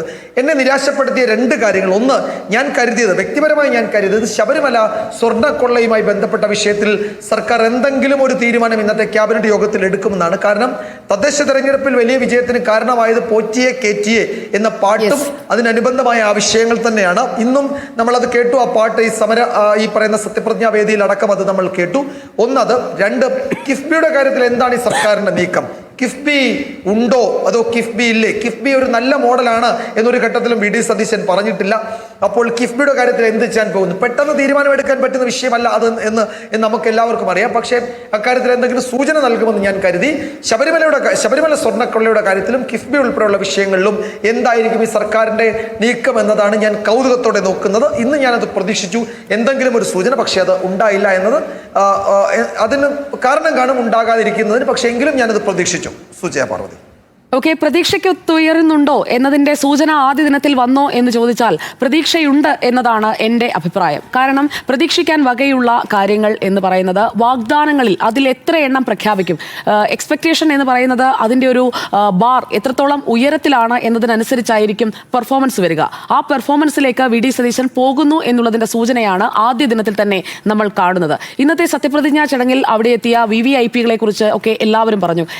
എൻ്റെ ശ്രദ്ധ പോയത് ആ വേദിയിലേക്ക് വന്ന സീതാലക്ഷ്മി അമ്മാളിലേക്കാണ്. അമ്മാളും അമ്മ അവർ വലത് കൈയിൽ ഒരു ചൂലും ഇടത് കൈയിൽ ഒരു ചാക്കുമായി നടന്നു പോകുന്ന പറവൂരിലെ ഒരു സ്ഥിരം കാഴ്ചയായിരുന്നു. അവർ എപ്പോഴാണ് പൊതുജന മധ്യത്തിലേക്ക് അല്ലെങ്കിൽ ശ്രദ്ധയിലേക്ക് ഇന്നത്തെ ആ വേദിയിലേക്ക് വന്നത് എന്നതുകൂടി നോക്കണം. അതുമായി ചേർത്ത് വേണം നമ്മൾ വയോജനക്ഷേമം എന്ന ആ ഒരു പ്രഖ്യാപനത്തിലേക്ക്, അതിനായി കൃത്യമായ ഇടപെടൽ വേണം എന്നുള്ള പ്രഖ്യാപനത്തിലേക്ക് VD സതീശൻ എത്തിയത് എങ്ങനെയാണെന്നുള്ളത് മനസ്സിലാക്കാൻ. ആ സീതാലക്ഷ്മി അമ്മാളെ അമ്മാളും അമ്മയെന്ന് പേരിട്ടതും പ്രളയകാലത്ത് ചേർത്ത് നിർത്തിയതുമൊക്കെ VD സതീശനാണ്.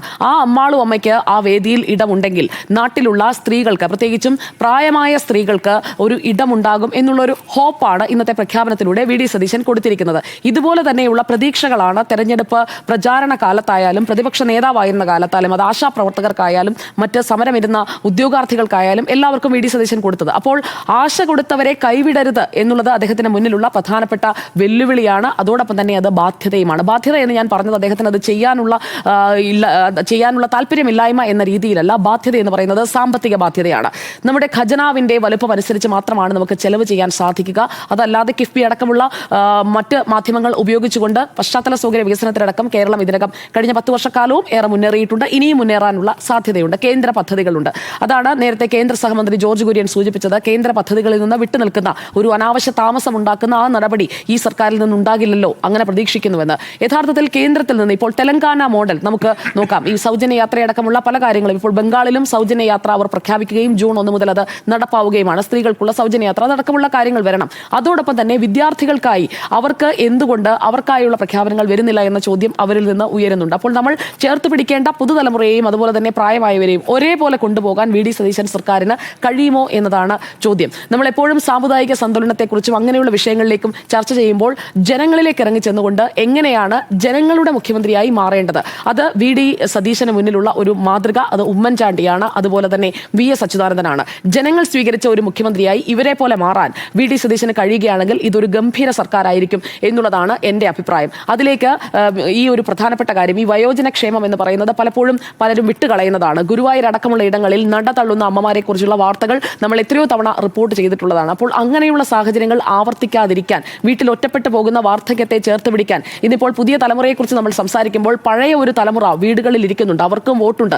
ഇത്തവണ എത്രയധികം ആളുകളാണ് വീട്ടിലെ വോട്ട് എന്ന ആ ഒരു കാര്യം പ്രയോജനപ്പെടുത്തിയതെന്നറിയാമോ? അവരൊക്കെ വോട്ട് ചെയ്തത് ഒരുപക്ഷെ VD സതീശന്റെ വാക്കുകളിൽ വിശ്വാസം അർപ്പിച്ചുകൊണ്ട് UDF-നായിരിക്കാം. ഇത്ര വലിയൊരു വിജയത്തിലേക്ക് 102 സീറ്റിലേക്ക് UDF എത്തുമ്പോൾ അവരുടെ വോട്ടും അതിലുണ്ട് എന്ന് മറക്കാതെ ഇരുന്നതിന് VD സതീശനെ ഞാൻ അഭിനന്ദിക്കുകയാണ് ഇന്നത്തെ ആദ്യ ദിവസം തന്നെ. ഇനി അങ്ങോട്ടുള്ള പ്രഖ്യാപനങ്ങളിൽ ആ പ്രഖ്യാപനങ്ങൾ നടപ്പാക്കുന്നതിൽ സാമ്പത്തിക ബാധ്യത എന്ന വെല്ലുവിളി മുന്നിലുണ്ടെന്ന് മനസ്സിലാക്കിക്കൊണ്ടുള്ള നടപടികൾ അദ്ദേഹം എടുക്കുമെന്നാണ് കരുതുന്നത്. അതോടൊപ്പം തന്നെ പ്രതിപക്ഷത്തിരിക്കുന്ന ഒരു പാർട്ടി, 2 ടേമായി പ്രതിപക്ഷത്തിരുന്ന ഒരു പാർട്ടി, ഒരു മുന്നണി അധികാരത്തിലേക്ക് വരുമ്പോൾ അവർക്ക് നേരിട്ട തിക്താനുഭവങ്ങൾ ഉണ്ടാകും. അതിൽ ഏറ്റവും പ്രധാനപ്പെട്ടത് ഈ നവകേരള സദസ്സിനിടെ AD തോമസ് എന്ന നിയുക്ത MLA അടക്കം നേരിട്ട ആ ഒരു അടിയാണ്. ആ അടിയെ അതൊരു രക്ഷാപ്രവർത്തനമാണെന്ന് വിശേഷിപ്പിച്ചതിനെ നിയമസഭാ സമ്മേളനം തുടങ്ങുന്ന മെയ് 21 തിരിച്ചടിക്കാൻ പോകുന്നത് എങ്ങനെയാണ് VD സതീശൻ സർക്കാർ എന്നതും കൗതുകത്തോടെ ഞാൻ ഉറ്റുനോക്കുകയാണ്. എന്തായാലും ആദ്യ ദിനത്തിൽ VD സതീശൻ സർക്കാർ മിന്നിച്ചിട്ടുണ്ട്.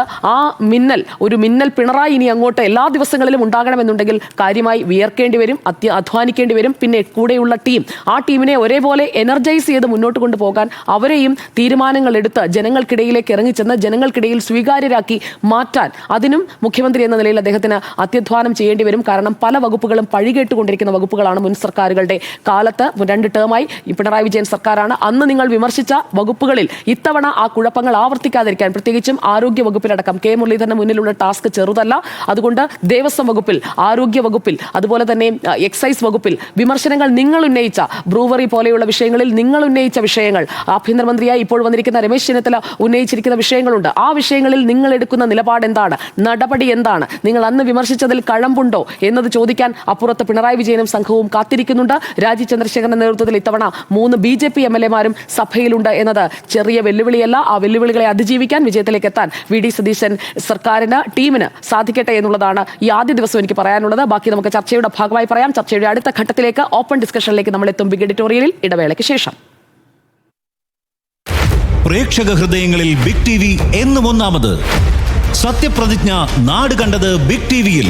വടശ്ശേരി ദാമോദര മേനോൻ സതീശൻ.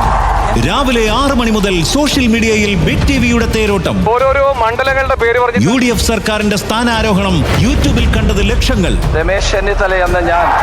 റെക്കോർഡ് വ്യൂവർഷിപ്പ്, വാർത്താ ചരിത്രം തിരുത്തിയ കവറേജ്. കേരളം കണ്ടു, വിജയിപ്പിച്ചു. ബിഗ് TVയുടെ ഓരോ പ്രേക്ഷകനും നന്ദി.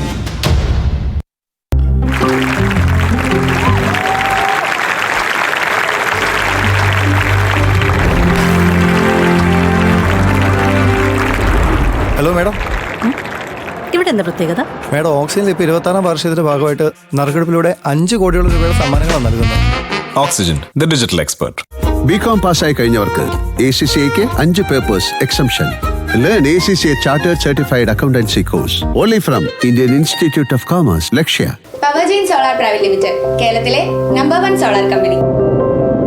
എല്ലാ സാമ്പത്തിക ആവശ്യങ്ങൾക്കും ഒരു വഴിയുണ്ട്. UGS gold loan. മത്സരം എത്ര കടുത്തതാണെങ്കിലും നമ്മൾ നേടും. പറയുന്നത് റേസ് ആണ്. South India's most efficient centre for entrance exams. Over 7,000 medicine entries and 35,000 engineering entries. Race, the entrance specialists. Thirukochi Fincap, മലയാളത്തിന്റെ സ്വന്തം gold loan company. CMA USA ഇനി പ്രാക്ടിക്കലായി പഠിക്കാം, അതും കൊച്ചി ഇൻഫോ പാർക്കിൽ നിന്ന്. ജോയിൻ ഇൻവൈസർ, admissions open now. Dhanalakshmi Group, financial freedom for all. Dilip's Arcade Study Abroad. Europe is the hope, Dilip's Arcade is the path. ആദ്യം തീരുമാനമെടുക്കുന്നവർ എവിടെയും മുന്നിലായിരിക്കും. Dilip's Arcade Study Abroad. Bharat Lajna Multi-State Housing Cooperative Society Limited. NEET JEE കോച്ചിങ്ങിന് ഫ്യൂച്ചറിൽ online repeater കോഴ്സിന് വെറും 9,999 രൂപ. 69,999 രൂപയ്ക്ക് repeater campus. ഏറ്റവും കുറഞ്ഞ ഫീസിൽ ഏറ്റവും മികച്ച teachers. Future powered by Gokulam. അഡ്മിഷന് വിളിക്കൂ 9995200700. Impossible is possible. ഏറ്റവും കുറഞ്ഞ വൈദ്യുതി ഉപയോഗം, കൂടാതെ ഫ്രീ ഹോട്ട് വാട്ടർ. 1 വർഷത്തിൽ AC free. Chilton DPAC. American സ്റ്റാൻഡേർഡ്സിൽ IBISൽ പഠിക്കാം. വെറും ഒരു ജോലിയല്ല, നല്ലൊരു കരിയറാണ് ലക്ഷ്യമെങ്കിൽ പഠിക്കൂ IBISലൂടെ. IBIS Academy of Higher Education. പ്രേക്ഷക ഹൃദയങ്ങളിൽ ബിഗ് ടി വി എന്നും ഒന്നാമത്. സത്യപ്രതിജ്ഞ നാട് കണ്ടത് ബിഗ് ടിവിയിൽ. വടശ്ശേരി ദാമോദര മേനോൻ സതീശൻ രാവിലെ 6 മണി മുതൽ സോഷ്യൽ മീഡിയയിൽ ബിഗ് ടിവിയുടെ തേരോട്ടം. ഓരോരോ മണ്ഡലങ്ങളുടെ പേര് പറഞ്ഞു. UDF സർക്കാരിന്റെ സ്ഥാനാരോഹണം യൂട്യൂബിൽ കണ്ടത് ലക്ഷങ്ങൾ. രമേശ് ചെന്നിത്തല എന്ന ഞാൻ. റെക്കോർഡ് വ്യൂവർഷിപ്പ്, വാർത്താ ചരിത്രം തിരുത്തിയ കവറേജ്. കേരളം കണ്ടു, വിജയിപ്പിച്ചു. ബിഗ് ടിവിയുടെ ഓരോ പ്രേക്ഷകനും നന്ദി. ബിഗ് എഡിറ്റോറിയൽ ചർച്ചയുടെ രണ്ടാം ഘട്ടത്തിലേക്ക് നമ്മൾ എത്തുമ്പോൾ ഈ സർക്കാരിന് മുന്നിലുള്ള വെല്ലുവിളികളെ കുറിച്ചൊക്കെ നമ്മൾ സൂചിപ്പിച്ച് പോയി. ഇവിടെ ഇപ്പോൾ പരസ്യമായ ഒരു പ്രതിഷേധം നമ്മൾ കണ്ടത് 2 സഭകളുടെ ഭാഗത്തു നിന്നാണ്. അത് മന്ത്രിസ്ഥാനവുമായി ബന്ധപ്പെട്ടാണ്. വേണുഗോപാലകൃഷ്ണൻ, എസ് വിജയകുമാർ, അനിലയരൂർ, ലക്ഷ്മി പത്മ. നമ്മളത് ആദ്യം നമുക്ക് അതിലേക്കൊന്ന് കടക്കാമെന്ന് തോന്നുന്നു. അതിലിപ്പോൾ ലത്തീൻ സഭയെ അനുനയിപ്പിക്കുന്നതിനായി വെള്ളയമ്പലത്തെ ബിഷപ്പ് ഹൗസിലേക്ക് നേരിട്ട് മുഖ്യമന്ത്രി പോകുന്നതാണ് ഇന്നത്തെ ദിവസം നമ്മൾ അവസാനിക്കുന്നതിന് മുൻപ് കണ്ടത്. അതായത് പ്രശ്നങ്ങൾ ഉണ്ടെങ്കിൽ അത് പറഞ്ഞു തീർക്കുക. പക്ഷേ അവരാവശ്യപ്പെടുന്നത് മത്സ്യമേഖലയെക്കുറിച്ച്, കടലിനെക്കുറിച്ച് അറിയാവുന്ന ഒരു മന്ത്രിയുണ്ടോ ഇവിടെ എന്നാണ്. ചില ചോദ്യങ്ങൾക്ക് ഇപ്പോഴും മറുപടി കണ്ടെത്താൻ ബുദ്ധിമുട്ടുന്നുണ്ടോ മുഖ്യമന്ത്രി? വേണുഗോപാലകൃഷ്ണൻ. ഇവിടെ ഇപ്പോൾ ഈ സഭകളിൽ അതിൽ തന്നെ ലത്തീൻ സഭയുടെ വിമർശനം എന്ന് പറയുന്നത് വളരെ ശരിയായൊരു വിമർശനമാണ്. അവർ പറയുന്നുണ്ടായിരുന്നു തീരദേശ മേഖലയിൽ എല്ലായിടത്തും അവരുടെ സ്വാധീനം അത് UDFന് ഇത്രയും വലിയ വിജയം നൽകുന്നതിന് അവർ എത്രമാത്രം UDFനെ സഹായിച്ചിട്ടുണ്ട് തുടങ്ങിയ കാര്യങ്ങളൊക്കെ ഇന്ന് യൂജിൻ പെരേര പറയുകയുണ്ടായി. കഴിഞ്ഞ ദിവസം അവരുടെ സ്വരം കടുപ്പിക്കുകയുണ്ടായി. ഈ സത്യപ്രതിജ്ഞാ ചടങ്ങിൽ അവർ പങ്കെടുക്കില്ല എന്ന് തന്നെ പറയുകയും ചെയ്തു. ഇന്ന് എന്തായാലും അത് പരിഹരിക്കുന്നതിന് വേണ്ടി VD സതീശൻ തന്നെ ഈ സഭാ നേതൃത്വവുമായി കൂടിക്കാഴ്ച നടത്തുകയും ചെയ്തു. അപ്പോഴും സഭ പറയുന്ന 1-2 കാര്യങ്ങൾ പ്രധാനമാണ്. ഇവിടെ ഇപ്പോൾ ഈ ലത്തീൻ സഭയിൽ നിന്ന് 4ഓളം MLA-മാരുണ്ട്, പക്ഷേ ഒരു മന്ത്രിയുമില്ല. അതാണ് അവർ ചൂണ്ടിക്കാട്ടുന്ന ഒരു പ്രധാന കാര്യം. ഒരു ജനവിഭാഗമാണത്. ആ ജനവിഭാഗത്തിന്റെ ജീവൽ പ്രശ്നങ്ങൾ ആ ജനതയോട് ചേർന്ന് നിൽക്കുന്ന മനുഷ്യർക്കേ മനസ്സിലാകൂ.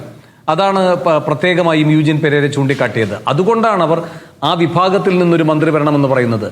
അതൊരു സമുദായത്തിന്റെ ക്വാട്ട തികയ്ക്കാൻ വേണ്ടിയിട്ടല്ല. എന്താണ് ജീവിതത്തിലെ ബുദ്ധിമുട്ടുകളെന്ന് ഒരാൾ നേരിട്ട് മനസ്സിലാക്കുന്നതിന്റെ പ്രത്യേകത അങ്ങനെ ഒരാൾ ആ വകുപ്പ് കൈകാര്യം ചെയ്യുമ്പോൾ പ്രധാനം തന്നെയാണ്. ഇപ്പൊ ശർമ്മയെ പറ്റി ചൂണ്ടിക്കാട്ടിയിട്ടുണ്ട്. ലത്തീൻ സഭ തന്നെ പറയുന്നുണ്ടായിരുന്നു ശർമ്മയ്ക്കതറിയാം.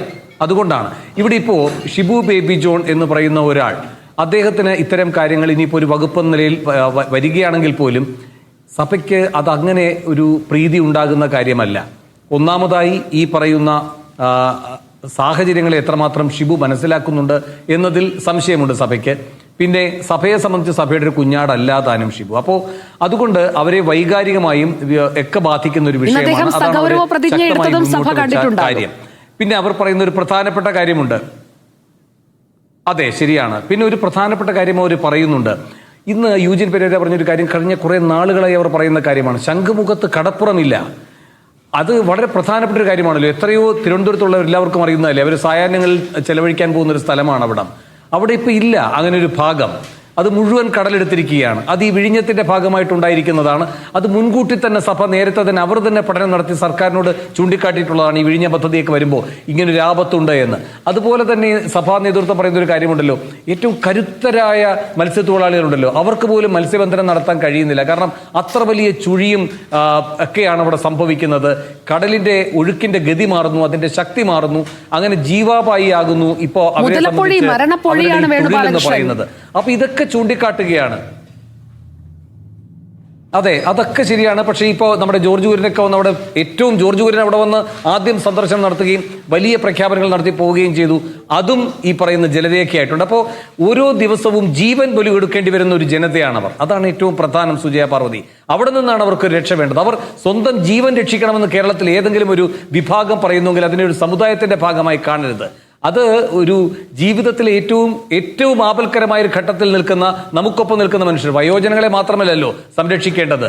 ഈ പറയുന്ന വിഭാഗം ഓരോ നിമിഷവും ആപത്തിനെ മുന്നിൽ കണ്ടുകൊണ്ട് എല്ലാ ദിവസവും ജീവിക്കാൻ നിർബന്ധമാകുന്നവരാണ്. അവരുടെ ആ ഭാഗം കേൾക്കേണ്ടതുണ്ട്. പക്ഷേ സതീശൻ ചില നിവൃത്തികേടുകളാണ് പറഞ്ഞത്. സഭയും പറയുന്നുണ്ടായിരുന്നു ചില അന്തർനാടകങ്ങളുണ്ടായി. അതിന്റെ ഭാഗമായിട്ടാണ് ലത്തീൻ സഭയ്ക്ക് ഇങ്ങനെയൊരു അവകാശം നിഷേധിക്കപ്പെട്ടതെന്ന്. അപ്പോൾ സമുദായങ്ങളുടെ സമ്മർദ്ദമുണ്ട്. പിന്നെ ഓർത്തഡോക്സ് സഭയും പറഞ്ഞിട്ടുണ്ട് ചാണ്ടിയോമന്റെ കാര്യം. അപ്പൊ അതുകൊണ്ട് സമുദായങ്ങളുടെ സമ്മർദ്ദമുണ്ട്, അതിൽ വീർപ്പുമുട്ടുന്നുമുണ്ട് VD സതീശൻ. ഈ ഒരു വിഷയത്തിൽ സമ്മർദ്ദം അത് പല കോണുകളിൽ നിന്ന് ഉണ്ടായിട്ടുണ്ട്. അത് മന്ത്രിസ്ഥാനങ്ങളുടെ കാര്യത്തിൽ ചാണ്ടിയുമ്മനിൽ നിന്ന് വന്നപ്പോഴുള്ള കയ്യടി നമ്മൾ കണ്ടതാണ്. ഓർത്തഡോക്സ് സഭ എന്തുകൊണ്ട് ചാണ്ടിയുമ്മനെ ഒഴിവാക്കിയെന്ന് ചോദിക്കുന്നുമുണ്ട്. ലത്തീൻ സഭയുടെ എം വിൻസെന്റിന് വേണ്ടിയുള്ള ഒരു ബാറ്റിംഗ് അത് എം വിൻസെന്റിന് കിട്ടിയില്ലെങ്കിൽ പോലും ആ വകുപ്പിന്റെ കാര്യത്തിൽ അവർ പറയുന്ന കാര്യങ്ങൾ ന്യായമാണ് എന്നുള്ളത് വേണുഗോപാലകൃഷ്ണൻ ഇവിടെ പറഞ്ഞതിൽ ആർക്കെങ്കിലും വിയോജിപ്പുണ്ടെങ്കിൽ ഇടപെടാം. നമുക്ക് ഇതിൽ ചാണ്ടിയുമ്മന്റെ കാര്യം നമ്മൾ എടുത്ത് പറയേണ്ടതല്ലേ? എന്ത് തോന്നുന്നു അനിൽ സാർ? CM തന്നെ ഇന്ന് മറുപടി പറയുന്നുണ്ട്. പുതുപ്പള്ളി ഒരാളുടെ മാത്രമല്ല, മുഖ്യമന്ത്രിയുടെ റെപ്രസെൻ്റ് ചെയ്യുന്നതാണ് പുതുപ്പള്ളി എന്ന് പറയുന്നുണ്ട്. പക്ഷേ ഇതേ വേദന മുൻപൊരിക്കൽ ഇതേ VD സതീശൻ അനുഭവിച്ചിട്ടുള്ളതാണ്. അത് ഈ തവണയും ഉമ്മൻചാണ്ടിയുടെ വീട്ടിൽ പോയപ്പോൾ പുള്ളി പ്രകടിപ്പിച്ചതാണ്. അദ്ദേഹം പറഞ്ഞത്, എനിക്ക് ഉമ്മൻചാണ്ടിയുടെ മന്ത്രിസഭയിൽ മന്ത്രിയാകാത്തതിൽ അതീവ വിഷമമുണ്ട്, എനിക്ക് സങ്കടമുണ്ട് എന്നുള്ളതാണ്. ആ സങ്കടത്തിൻ്റെ വേദന എന്തെന്ന് കറക്റ്റ് അറിയാവുന്ന VD സതീശൻ അത് തന്നെ റിപ്പീറ്റ് ചെയ്തു എന്നുള്ളത് വളരെ ദൗർഭാഗ്യകരമായിട്ട് തോന്നി. ഇന്ന് ചാണ്ടിയുമ്മൻ അനുഭവിക്കുന്ന പെയിനും ഒരുപക്ഷെ അതേ പെയിൻ തന്നെയായിരിക്കും. ഇതൊരു സെക്യുലർ ക്യാബിനറ്റ് എന്ന് പറയുന്നതിൽ പറയുന്നതിൽ ശരിയായിട്ട് അതിനപ്പുറം എനിക്ക് പറയാനുള്ളത്, ഞാൻ ഇതിനകത്ത് കാണുന്നത് എന്ന് വെച്ച് കഴിഞ്ഞാൽ ഒരു തരം ഒരു കമ്മ്യൂണിറ്റി അക്കൗണ്ടൻസിയാണ്. കമ്മ്യൂണിറ്റി അക്കൗണ്ടൻസി എന്ന് പറഞ്ഞാൽ ഓരോ കമ്മ്യൂണിറ്റിയും ഓരോ പോർട്ട്ഫോളിയോയ്ക്ക് ഓരോ ഇൻവോയ്സ് റേസ് ചെയ്യുന്നു. ആ ഇൻവോയ്സ് റേസ് ചെയ്യുന്നതനുസരിച്ചിട്ട് ഓരോ പോർട്ട്ഫോളിയോ അനുവദിക്കുന്നു. അപ്പോൾ VD സതീശൻ ഒരു CFO ആണ്. CFO എൻ്റെ ഫുൾ ഫോം എന്ന് പറഞ്ഞാൽ ചീഫ് ഫെയ്ത്ത് ഓഫീസർ എന്ന് ഞാൻ പറയും. അദ്ദേഹത്തിൻ്റെ റോൾ ഇപ്പോൾ അങ്ങനായി മാറിയെന്ന് വേണമെങ്കിൽ ഞാൻ ഈ സമയത്ത് ഇന്ന് പറയേണ്ടി വരും.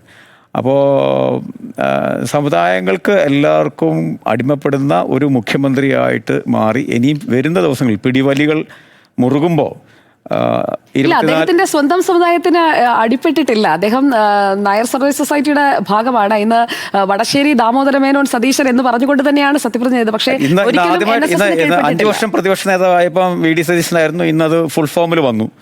അപ്പോൾ അതിൻ്റെ പുറകിൽ തന്നെ എല്ലാം വിശദീകരിക്കാനുള്ളതെല്ലാം ഉണ്ട് അവിടെ.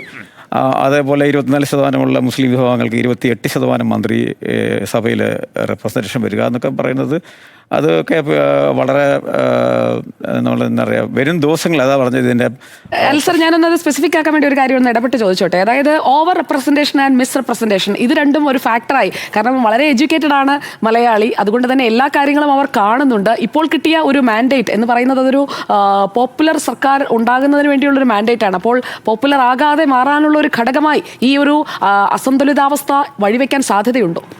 ഇതിനു മുമ്പുള്ള എല്ലാ കേരളത്തിലെ സർക്കാരുകളും ഇതേ സാമുദായിക സന്തുലിതാവസ്ഥയൊക്കെ കീപ്പ് ചെയ്യാൻ ശ്രമിച്ചിട്ടുണ്ട്, നടത്തിയിട്ടുമുണ്ട്. അത് ഇവിടെ എന്താണ് വ്യത്യാസം എന്ന് എനിക്ക് തോന്നുന്നത് എന്താ വെച്ച് കഴിഞ്ഞാൽ, പെട്ടെന്ന് ഇതിന് പ്രഷറൈസ്ഡ് ആയിട്ട് CM പോകുന്നുണ്ടോ എന്നതിൻ്റെ ചില ഇൻഡിക്കേഷൻസ് കാണുന്നുണ്ടോ എന്ന് എനിക്ക് തോന്നുന്നത്. അത് ആദ്യ ദിവസമോ അല്ലെങ്കിൽ മന്ത്രിസഭാ രൂപീകരണത്തിൽ ഇങ്ങനെ ആണെങ്കിൽ മുന്നോട്ട് പോകുന്ന അവസ്ഥകളിൽ വിദ്യാഭ്യാസം, ഇൻഡസ്ട്രി, പല പൊതുവായ ഇമ്പോർട്ടൻറ്റ് പോർട്ട്ഫോളിയോ വരുമ്പോൾ ഇതൊക്കെ ഇനി എങ്ങനെ റിഫ്ലക്റ്റ് ചെയ്യും, ഈ പ്രഷർക്ക് എങ്ങനെ താങ്ങാൻ പറ്റും എന്നുള്ളത് എനിക്കൊരു ഡൗട്ട്ഫുള്ളാണ്. ലക്ഷ്മി കൈപൊക്കിയിരുന്നു. എന്താണ് ലക്ഷ്മി ഇക്കാര്യത്തിൽ തോന്നുന്നത്? എനിക്കിതിനകത്ത് ഒരു ഓവർ മുസ്ലിം റെപ്രസെൻറ്റേഷൻ ഉണ്ടായി എന്ന് പറയുന്ന വാദം ശരിയല്ല എന്നാണ് തോന്നുന്നത്.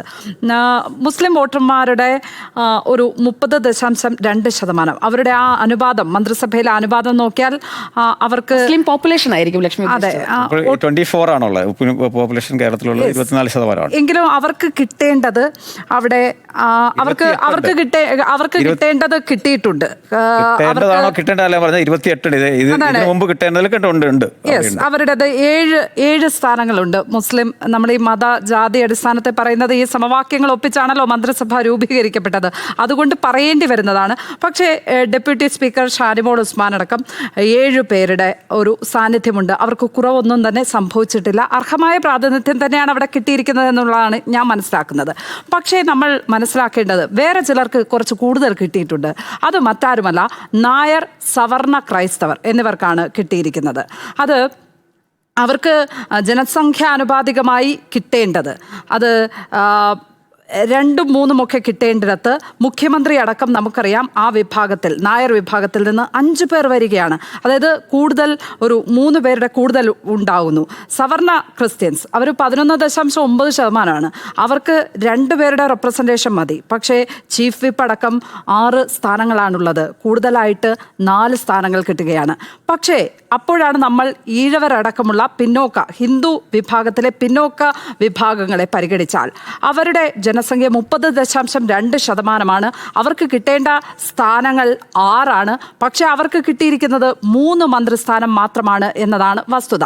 വെള്ളാപ്പള്ളി നടേശനടക്കം ഇനി ഈ സംഘപരിവാർ നറേറ്റീവുകളുമായി വന്ന് ഇതൊരു ലീഗ് മന്ത്രിസഭയാണ് എന്നുള്ള വാദങ്ങൾ ഉയർത്തുവാനും ഇവിടെ ഈഴവർക്ക് ആഗ്രഹിച്ചതൊന്നും കിട്ടിയില്ല എന്നുള്ള പരസ്യമായ അഭിപ്രായ പ്രകടനങ്ങളും പ്രതിഷേധങ്ങളും ഉണ്ടാകുവാനുള്ള സാധ്യതയുണ്ട്. ആ നിലയ്ക്ക് അത് BJPയിലേക്കൊക്കെ ഈ വോട്ടുകൾ ഒഴുകിപ്പോകുവാനുള്ള സാധ്യത തന്നെയുണ്ട്. വരും ദിവസങ്ങളിൽ അത്തരത്തിലുള്ള വർഗീയ പരാമർശങ്ങളൊക്കെ ഉണ്ടായാൽ, വെള്ളാപ്പള്ളിയുടെ വർഗീയ പരാമർശങ്ങളെ അങ്ങനെ ആ കമ്മ്യൂണിറ്റി മുഴുവൻ ഏറ്റെടുത്തിട്ടില്ല എങ്കിൽ പോലും അവർ ഈ റിയാലിറ്റി ചിന്തിക്കും. തങ്ങൾക്ക് അർഹതപ്പെട്ടതൊന്നും കിട്ടിയില്ലല്ലോ എന്ന റിയാലിറ്റി അവർ ചിന്തിക്കുവാൻ ഇടയുണ്ട്. അത് ഒരു കാര്യം. സാമൂഹിക നീതി എന്ന് പറയുന്നത് ഒപ്പിക്കുവാൻ ഈ മന്ത്രിസഭയിൽ കഴിഞ്ഞിട്ടില്ല. സമവാക്യങ്ങൾ ഒപ്പിക്കുവാൻ, ഗ്രൂപ്പ് സമവാക്യങ്ങൾ ഒപ്പിക്കുവാനുള്ള, മറ്റ് സമ്മർദ്ദ ശക്തികളുടെ സമവാക്യങ്ങൾ ഒപ്പിക്കുവാനുള്ള ഓട്ടത്തിനിടയിൽ സാമൂഹിക നീതി എന്ന് പറയുന്നത് ഇവിടെ നിഷേധിക്കപ്പെട്ടിട്ടുണ്ട്. മറ്റൊന്ന് ലിംഗനീതി. 7 ലക്ഷത്തോളം അധിക വോട്ടർമാരുണ്ടായിരുന്നു എന്ന് നമുക്കറിയാം. അതിൽ കോൺഗ്രസ് പാർട്ടിയും UDFും ടിക്കറ്റ് കൊടുത്തത് തന്നെ തുലോം തുച്ഛം വനിതകൾക്കാണ് എന്നുള്ളതും നമുക്കറിയാം. 2 വനിതാ സാന്നിധ്യം മാത്രമാണുള്ളത്. മറ്റൊന്ന് UDF എത്ര വനിതാ മന്ത്രിമാരുണ്ടായിരുന്നു? 2011 ഉമ്മൻചാണ്ടി സർക്കാരിൽ എത്ര? ഒരേ ഒരു വനിതയാണ് എന്ന് അത് 2 ആയില്ലേ? ഒരു ഡെപ്യൂട്ടി സ്പീക്കർ വന്നില്ലേ? അതൊന്നും കണക്കില്ലേ ലക്ഷ്മി? അതൊക്കെ അതിഗംഭീരം എന്ന് പറയുക വയ്യ സുജയ. അത്രയെങ്കിലും ചെയ്തില്ലേ ലക്ഷ്മി? നമ്മൾ എല്ലാത്തിനും കുറ്റം കണ്ടെത്തണോ? ഒരിക്കലും ഞാൻ ഈ കാര്യങ്ങളിൽ ഒരിക്കലും എല്ലാത്തിനും കുറ്റം കണ്ടെത്തിയിട്ടുള്ള ആളല്ലല്ലോ സുജയ. പക്ഷെ നമ്മൾ ഒരിക്കലും പറയുന്ന ഒരു കുറ്റം പറച്ചിലിന്റെ ഒരു സ്വഭാവം ഉള്ളത് കൊണ്ട് ഞാൻ ഇടപെട്ടത് ഒരിക്കലുമില്ല. പിന്നെ പ്രാദേശിക പ്രാതിനിധ്യം നമുക്കറിയാം. കാസർഗോഡ്, കോഴിക്കോട്, ഇടുക്കി, പത്തനംതിട്ട ഈ ജില്ലകളിലൊക്കെ UDF എത്ര മിന്നും വിജയമാണ് കാഴ്ചവെച്ചിട്ടുള്ളത്. ആ ഇടങ്ങളിൽ നിന്നൊന്നും ഒരു മന്ത്രി പോലുമില്ല. അങ്ങനെ പ്രാദേശിക സന്തുലിതാവസ്ഥ അതും നിലനിർത്തിയിട്ടില്ല. ഇത് ഈ പ്രാദേശിക സന്തുലിതാവസ്ഥ കാസർഗോഡ് AK അഷ്റഫിനെ വെച്ചിരുന്നെങ്കിൽ ലീഗിന് ഉറപ്പാക്കാമായിരുന്നല്ലോ. അവിടെ ലീഗ് ചെയ്ത കാര്യങ്ങൾ ലക്ഷ്മി കാണാതെ പോവുകയാണ്, അല്ലെങ്കിൽ കണ്ടില്ലെന്ന് നടിക്കുകയാണ്. ലീഗ് എങ്ങനെയാണ് ഗഫൂറിലേക്ക് എത്തിയത്? കാസർഗോഡ് AK അഷ്റഫ് ഉണ്ടായിരുന്നല്ലോ, പാർക്കൽ അബ്ദുള്ള ഉണ്ടായിരുന്നല്ലോ. ഞാൻ ലീഗിനെ വെള്ളപൂശുന്നില്ല സുജയ. ലീഗിനെ വെള്ളപൂശാൻ ലീഗിന്റെ വക്താവുമല്ല. ബ്രഷ് എടുത്തതുപോലെ തോന്നി. ഒരിക്കലും ഇല്ല. അങ്ങനെ ബ്രഷ് എടുക്കുന്ന ഒരു സാഹചര്യം എനിക്കില്ല. അങ്ങനെ ബ്രഷ് എടുക്കുന്ന അതിലേക്ക് വരുമെന്ന് ഞാൻ പ്രതീക്ഷിക്കുന്നു. ശരിക്കും അതിലേക്ക് വരുമെന്ന് ഞാൻ പ്രതീക്ഷിക്കുന്നു. ഇപ്പോൾ NSSനെ ഒക്കെ വിമർശിച്ചതുപോലെ അതിലേക്കും വരുമെന്ന് ഞാൻ പ്രതീക്ഷിക്കുന്നു. അതാണ് അവിടെ പ്രാദേശികമായ പ്രാതിനിധ്യം പരിഗണിച്ചിട്ടില്ല. അതിൽ ലീഗിനടക്കം വലിയ പങ്കുണ്ട്. കാരണം V അബ്ദുൽ ഗഫൂറിനെ പോലെ ഒരു ആളെ മന്ത്രിയാക്കേണ്ട യാതൊരു കാര്യവുമില്ല. അവിടെ കൃത്യമായ ആ പ്രാദേശിക പ്രാതിനിധ്യം ഉറപ്പിക്കാൻ ലീഗിന് പറ്റുമായിരുന്നു. പക്ഷേ അവരത് ചെയ്തില്ല. ഇത് ഇത് കോൺഗ്രസിന്റെ മാത്രം തെറ്റാണ് എന്ന് പറയുകയല്ല. UDFന്റെ ടീം UDF ആണല്ലോ. ടീം UDFനെ തന്നെയാണ് ഈ വിമർശിക്കുന്നത്. ലീഗ് അടക്കമുള്ള ടീം UDFനെ തന്നെയാണ് വിമർശിക്കുന്നത്. സാമൂഹ്യനീതി, ലിംഗനീതി, പ്രാദേശിക നീതി ഇത് പാലിച്ചിട്ടില്ല. അത് യാഥാർത്ഥ്യമാണ്. ഓക്കെ, അതിൽ അനിൽ സാർ എന്തെങ്കിലും ആഡ് ചെയ്യാനില്ല എങ്കിൽ ഞാൻ വേണു ബാലകൃഷ്ണനിലേക്ക്, S വിജയകുമാറിലേക്ക്. വേണുവിനോട് എനിക്ക് ചോദിക്കാനുള്ളത് എനിക്ക് അത് ചോദ്യം തന്നെയാണ്. കരുണാകരൻ്റെ കാലം, ആന്റണിയുടെ കാലം, ഉമ്മൻചാണ്ടിയുടെ കാലത്തും ഒക്കെ തന്നെ ഇങ്ങനെ തന്നെ മന്ത്രിസഭയുടെ മന്ത്രിമാരെ അതാണ് ഈ സവർണ ക്രൈസ്തവർ എന്നൊക്കെയുള്ള യൂസേജ് വരുന്നത്. ഈ പ്രാവശ്യം ഒരു വളരെ തുറന്ന ചർച്ചയായി മാറി. അത് കുറച്ചുകൂടെ അതിന്റെ നമ്മുടെ സോഷ്യൽ ഫാബ്രിക്കിനെ കുറച്ചുകൂടെ മോശമാക്കിയിട്ടില്ല. എന്താണ് വേണുവിന്റെ ടേക്ക്? എന്താണ്? എനിക്കത് വേണുവിന്റെ അഭിപ്രായത്തെ കൊള്ളമുണ്ട്. വേണു ബാലകൃഷ്ണൻ, നമ്മൾ VD സതീശനെ ഒരു നായരായ മുഖ്യമന്ത്രി അങ്ങനെ കാണുന്നുണ്ടോ? എനിക്കറിയില്ല. ഞാൻ അദ്ദേഹത്തിന്റെ മെറിറ്റിനെയാണ് നോക്കുന്നത്, അദ്ദേഹത്തിന്റെ പൊളിറ്റിക്കൽ കരിസ്മയാണ് ഞാൻ നോക്കുന്നത്. ഇതിലിപ്പോൾ നായരായതുകൊണ്ടായി, അല്ലെങ്കിൽ തിരുവഞ്ചൂർ അതല്ലെങ്കിൽ രമേശ് ചെന്നിത്തലയ്ക്ക് നായരായതുകൊണ്ട് ആഭ്യന്തരമന്ത്രിയായി, അങ്ങനെ നമ്മൾ ആ ഒരു കോളം തിരിച്ച് പറയേണ്ടവരാണോ? അവർക്ക്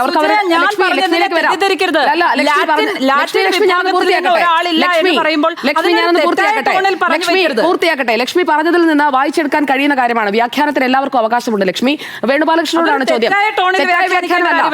ലക്ഷ്മിയുടെ പറഞ്ഞത് നായന്മാരെല്ലാം കൊണ്ടുപോയി എന്നുള്ളതാണ്. ലക്ഷ്മി ഓവർലാപ്പ് ചെയ്യേണ്ടതില്ല. വേണുബാലകൃഷ്ണൻ നായന്മാരെല്ലാം കൊണ്ടുപോയി എന്ന രീതിയിൽ അതിനെ കാണേണ്ടതുണ്ടോ? കാരണം നായർ അല്ലെങ്കിൽ സവർണ ക്രൈസ്തവർ ഇവരൊക്കെ വന്നു എന്ന് പറയുന്നത് അത് ആ മുന്നണിയുടെ ഭാഗമായി എത്രയോ കാലമായി ഈ വിഭാഗങ്ങളെല്ലാം നിൽക്കുന്നതാണ്. അവർക്ക് അതിന്റെ പേരിൽ കിട്ടിയതാണോ ഈ മന്ത്രിസ്ഥാനങ്ങളൊക്കെ? ഞാൻ ജനസംഖ്യാടിസ്ഥാനത്തിലുള്ള പ്രാതിനിധ്യത്തെ കുറിച്ചാണ് പറഞ്ഞത്. ഇപ്പോ അനിലയിലും അനിലേരൂരും സുജയ പാർവതിയും ചൂണ്ടിക്കാട്ടുന്നത് നമ്മുടെ രാഷ്ട്രീയ ചരിത്രത്തിൽ മുൻപുള്ള മന്ത്രിസഭാ രൂപീകരണങ്ങളിൽ ഇതൊക്കെ ഘടകമായിട്ടുണ്ടോ ഇല്ലയോ എന്നാണ് ഞാൻ ആ ചോദ്യത്തിൽ നിന്ന് മനസ്സിലാക്കുന്നത്. അങ്ങനെയാണെങ്കിൽ ഈ വിമോചന സമരത്തിന് ശേഷം ഈ പറയുന്ന ഇത്തരം എല്ലാ സാമുദായിക സമവാക്യങ്ങളും എല്ലാവരും വഴിപ്പെടുന്നതാണ് നാം കണ്ടിട്ടുള്ളത്. ഒരു ഘട്ടത്തിൽ ഇടതുപക്ഷം അതിൽ നിന്ന് മാതൃകാപരമായി മാറിയിട്ടുണ്ട്. ഞാനൊന്ന് വേഗം പറയാം. ഇപ്പൊ 67 സപ്തകക്ഷി സർക്കാർ EMS ഉണ്ടാക്കുമ്പോൾ ലീഗും അതിലുണ്ട്, നമുക്കറിയുന്നതാണല്ലോ. മാത്രമല്ല മലപ്പുറം ജില്ല രൂപീകരിക്കുക എന്ന് പറയുന്നത് ആ ഘട്ടത്തിലെടുത്തൊരു തീരുമാനമാണ്. മാത്രമല്ല സർവകലാശാല, കാലിക്കറ്റ് സർവകലാശാല തുടങ്ങിയിട്ടുള്ള എല്ലാവിധത്തിലുള്ള നീക്കങ്ങളും നടക്കുന്നത് ആ സപ്തകക്ഷി സർക്കാരിന്റെ കാലത്താണ്. അതിന്റെ കാലാവധി പൂർത്തിയാക്കാൻ കഴിഞ്ഞില്ല എങ്കിലും കാലാവധി പൂർത്തിയാക്കാൻ കഴിയാതിരുന്നത് CPI-യുമായുള്ള തർക്കത്തിന്റെ ഭാഗമായിട്ടായിരുന്നു. കാരണം ആരെങ്കിലും രണ്ടുപേര് എന്തെങ്കിലും ഒരു അഴിമതി ആരോപണം സഭയിൽ ഉന്നയിച്ചാൽ ഉടൻ തന്നെ ജുഡീഷ്യൽ അന്വേഷണത്തിലേക്ക് പോകുമെന്ന് EMS പറഞ്ഞിരുന്നു. MN അടക്കമുള്ളവർക്കെതിരെയാണ് അന്ന് അത്തരമൊരു സംശയം ഉന്നയിക്കപ്പെട്ടത്. ജുഡീഷ്യൽ അന്വേഷണത്തിലേക്ക് EMS വാക്കുപാലിച്ചുകൊണ്ട് കടക്കുന്നു. സ്വാഭാവികമായിട്ടും വലിയ അന്തഛിദ്രമുണ്ടാകുകയും ആ സർക്കാർ വീഴുകയും ചെയ്യുന്നു. പിന്നീട് ദീർഘമായി ഈ അധികാരത്തിൽ നിന്ന് മാറി നിൽക്കേണ്ട ഘട്ടമാണ് ഇടതു പാർട്ടികൾക്ക് CPM-നൊക്കെ വന്നിട്ടുമുള്ളതെന്ന് നമുക്ക് അറിയുന്നതാണ്. അപ്പോൾ ഇതിനകത്ത് പിന്നീട് വരുന്ന ഒരു പ്രധാനപ്പെട്ട ഘട്ടം എന്ന് പറയുന്നത് ഈ കെ കരുണാകരനാണ്. കെ കരുണാകരൻ ഇത് ഏറ്റവും ഗംഭീരമായി ചെയ്തിട്ടുള്ള ആളാണ്. NSS-ഉം SNDP-യും വളരെ ശക്തമായിട്ടുള്ള രണ്ട് വിഭാഗങ്ങളായിരിക്കുമ്പോൾ തന്നെ ആ രണ്ടിൽ നിന്നും രാഷ്ട്രീയ പാർട്ടികളെ ഉണ്ടാക്കിയിട്ടുള്ള ആളാണ് കരുണാകരൻ. ഈ NDP-യും SRP-യും അതിന്റെ ഭാഗമായിട്ട് മന്ത്രിമാരെയൊക്കെ വീതം വെച്ച് കൊടുക്കുകയും ഒക്കെ ചെയ്തിട്ടുണ്ട്. പക്ഷെ ഒരു ഘട്ടത്തിൽ ഇതൊക്കെ ഉണ്ടാക്കിയെങ്കിലും മറ്റൊരു ഘട്ടത്തിൽ ഇതിനെയൊക്കെ ഇല്ലാതാക്കുവാനും കെ കരുണാകരന് കൃതഹസ്തതയോടെ കഴിഞ്ഞിട്ടുണ്ട് എന്ന് നമുക്ക് അറിയുന്നതാണ്. പത്തനംതിട്ട ജില്ല ഉണ്ടാക്കുന്നത് ഒരു നേതാവിനെ കൂടെ ഉൾപ്പെടുത്തുന്നതിന് വേണ്ടിയിട്ടാണ്. ഒരു നായർ, അദ്ദേഹത്തിന്റെ പേര് എനിക്ക് പെട്ടെന്ന് ഓർമ്മ വരുന്നില്ല എങ്കിലും 3 ഇൻഷ്യലും പിന്നെ ഒരു നായരും കൂടെ ചേർന്നാണ് ആ പേര്. പത്തനംതിട്ട ജില്ലയാണ് അതിന് പകരമായി ഉണ്ടാക്കി കൊടുക്കുന്നത്. അപ്പോൾ ഇത്തരം എല്ലാ സാമുദായിക സമവാക്യങ്ങളും EMS മലപ്പുറം ഉണ്ടാക്കുമ്പോൾ കെ കരുണാകരൻ പത്തനംതിട്ട ഉണ്ടാക്കുന്നു. ഇതൊക്കെ നമ്മുടെ രാഷ്ട്രീയ ചരിത്രമാണ്. പക്ഷേ അതിൽ നിന്ന് വേറിട്ട് നിന്ന ഒരു ഘട്ടം ഈ ഘട്ടത്തിൽ പറയാതെ വയ്യ. അത് 87-ലാണ്. 87-ലാണ് പള്ളിയെയും പട്ടക്കാരനെയും ഒക്കെ തള്ളി പറഞ്ഞിട്ട് വരുമെന്ന് PJ-യോട് EMS ആവശ്യപ്പെട്ടിട്ടുള്ളത്. ഒരു തരത്തിലും ഈ പറയുന്ന സാമുദായിക സമ്മർദ്ദങ്ങൾക്ക് വിധേയമാകാത്ത അത്തരം ഘടകങ്ങൾ ഒന്നുമില്ലാത്തൊരു മുന്നണിയായിട്ട് ഇടതുപക്ഷം അന്ന് മത്സരിക്കുകയും തിളക്കമാർന്ന വിജയം നേടുകയും ചെയ്തു. ആ പ്രയോഗം ഇടതുപക്ഷത്തിന്റെ CPM-ന്റെ പാർട്ടി ഡോക്യുമെന്റിലുള്ളതാണ്. തിളക്കമാർന്ന വിജയം നേടിയിരിക്കുന്നുവെന്ന്. കാരണം ഒരു മതസാമുദായിക സമവാക്യത്തിന്റെയും പിന്തുണയോടെയല്ല അന്ന് ഇടതുപക്ഷം അധികാരത്തിലേക്ക് വന്നത്. പക്ഷെ പിന്നീട് ഈ പറയുന്ന 2001-ൽ AK ആന്റണി വരുമ്പോൾ ഏറ്റവും കൂടുതൽ സമ്മർദ്ദം അദ്ദേഹത്തിന് അനുഭവിക്കേണ്ടി വരുന്നത് ലീഗിൽ നിന്നായിരുന്നു. ലീഗിൽ സൂപ്പർ മുഖ്യമന്ത്രിയാണ് താനെന്ന് PK കുഞ്ഞാലിക്കുട്ടി പറഞ്ഞ ഒരു ഘട്ടം നമുക്ക് ഓർമ്മയില്ലേ? അന്ന് 99 സീറ്റാണ് ഉള്ളത്. ഒരു വിമതം കൂടെ വന്നപ്പോൾ ഏതാണ്ട് 100 സീറ്റ് തന്നെയായിരുന്നു. പക്ഷേ അങ്ങനെയുള്ള അനുഭവമല്ല, സുഖകരമായ അനുഭവമല്ല ഉണ്ടായത് എന്ന് ഇപ്പോൾ VD സതീശനെ ചേർത്ത് പിടിച്ചുകൊണ്ട് ആന്റണി പറയുകയുണ്ടായി.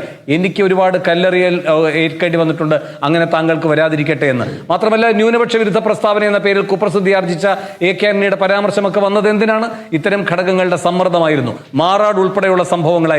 പിന്നീട് ഈ പറയുന്ന പിണറായി വിജയനിലേക്ക് എത്തുമ്പോഴാണ് അത് സോഷ്യൽ എഞ്ചിനീയറിംഗിന്റെ മറ്റൊരു ഘട്ടത്തിലേക്ക് കിടക്കുന്നത്. അത് CPM രാഷ്ട്രീയത്തിൽ ഇതുവരെ ഇല്ലാത്തതാണ്. വിവിധ സമുദായ സംഘടനകളുടെ പ്രതിനിധികളായി രാഷ്ട്രീയ പാർട്ടികളാണ് ഉള്ളതെങ്കിൽ ആ രാഷ്ട്രീയ പാർട്ടികളെ നിരാകരിച്ചുകൊണ്ട് ഇത്തരം സമുദായങ്ങളിലേക്ക് സർക്കാരിന്റെ അധികാരം ഉപയോഗിച്ച് നേരിട്ടിടപെടുന്ന ഒരു സവിശേഷ സോഷ്യൽ എഞ്ചിനീയറിംഗിലേക്ക് പിണറായി വിജയൻ പോയി. അത് പിണറായി വിജയന്റെ വിജയകരമായി നടപ്പാക്കാനും കഴിഞ്ഞു. പക്ഷേ അത് അമ്പേ തകർന്നു VD സതീശൻ അതേ കാർഡെടുത്ത് കളിച്ചപ്പോൾ. അതാണ് വേണുബാലകൃഷ്ണൻ ഇപ്പോൾ കൃത്യമായി നമ്മൾ പുസ്തകങ്ങളിൽ കണ്ടിട്ടുള്ളതാണല്ലോ. EMS-ന്റെ തന്നെ പള്ളിയും പാർട്ടിയും കേരളത്തിൽ എനിക്ക് തോന്നുന്നു അങ്ങ് ഉദ്ദേശിച്ച ആ വർഷം തന്നെയാണ് പുറത്തിറങ്ങിയത്. 87-ലോ 88-ലോ പുറത്തിറങ്ങിയ പുസ്തകമാണ്.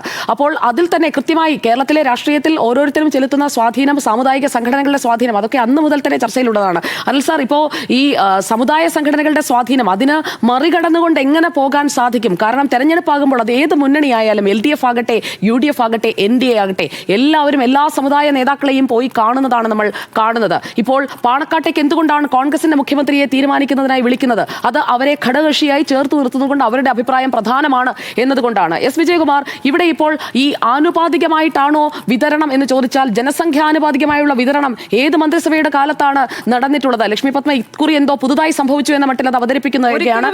അതുകൊണ്ടാണ് ഞാൻ S. വിജയകുമാറോടാണ് ചോദ്യം. ഒന്ന് പറയട്ടെ ലക്ഷ്മി. അത് ഈ സർക്കാരിൽ നിന്ന് പുതിയ കാലത്തിന്റെ രാഷ്ട്രീയം ഒരു മുഖ്യമന്ത്രി വരുമ്പോൾ അത് പ്രതീക്ഷിച്ചിരുന്നു, അത്രേ ഉള്ളൂ. പഴയ കാലത്തെ അബദ്ധങ്ങളെല്ലാം ആവർത്തിക്കാനാണെങ്കിൽ പിന്നെ എന്തിനാണ് നമ്മൾ പുതിയ കാലത്തെ കുറിച്ച് ചർച്ച ചെയ്യുന്നത്? കയ്യിൽ മാന്ത്രിക വടിയൊന്നുമില്ല ലക്ഷ്മി. പഴയ കാലത്തെ എല്ലാ അബദ്ധങ്ങളും ആവർത്തിച്ചുകൊണ്ടിരിക്കാനാണെങ്കിൽ ഇതിൽ അബദ്ധം എന്താണ്? ഞാൻ ചോദിക്കട്ടെ, നായരായി പിറന്നത് വി ഡി സതീശന്റെ ഒരു കുറവാണോ?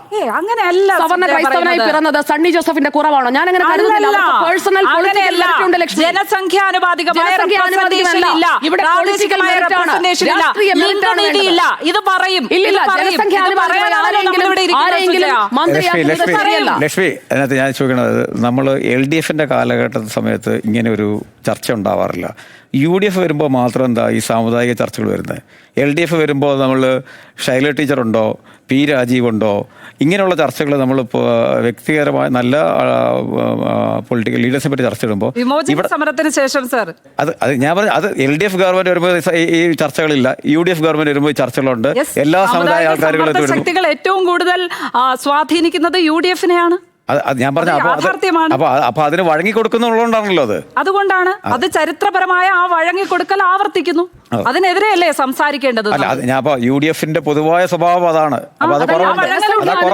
ഇതുവരെ നടപ്പാക്കിയിട്ടില്ല, ഇനിയും UDF സമുദായ സംഘടനകളുടെ പറഞ്ഞ VD സതീശൻ പോലും അരമനകൾ കയറി ഇറങ്ങി അനുനയ ചർച്ചകൾക്ക് നടക്കുകയാണ്. അത് യാഥാർത്ഥ്യമാണ്. അതിന്ന് ബിഷപ്പ് ഹൗസിലേക്ക് പോയി. അത് എന്തുകൊണ്ടാണ് അവർ ഉന്നയിച്ച? ഞാൻ അതിൽ VD സതീശനെ കുറ്റം പറയുന്നില്ല. കാരണം അതിൽ നമ്മൾ മെറിറ്റ് കാണണം ലക്ഷ്മി. അതിൽ ലത്തീൻ സഭ ഉന്നയിച്ചത് എന്താണ്? മത്സ്യത്തൊഴിലാളികളുടെ പ്രശ്നം അറിയുന്ന, കടലിനെ അറിയുന്ന, മുതലപ്പൊഴി പോലെയുള്ള അപകട സാധ്യതയുള്ള ഇടങ്ങൾ അറിയുന്ന ഒരാളെ ഞങ്ങൾക്ക് ഈ ക്യാബിനറ്റിൽ ഞങ്ങളെ റെപ്രസെന്റ് ചെയ്യാൻ വേണം. അതൊരു ന്യായമായ ആവശ്യമല്ലേ വിജയകുമാർ? അതിനെ നമ്മൾ അതിനെ അരമന കയറി ഇറങ്ങുന്നു എന്ന് പറയുന്നത് യോജിക്കാൻ കഴിയില്ല Lakshmi. That's a wrong comment. S Vijayakumar അങ്ങയിലേക്ക്.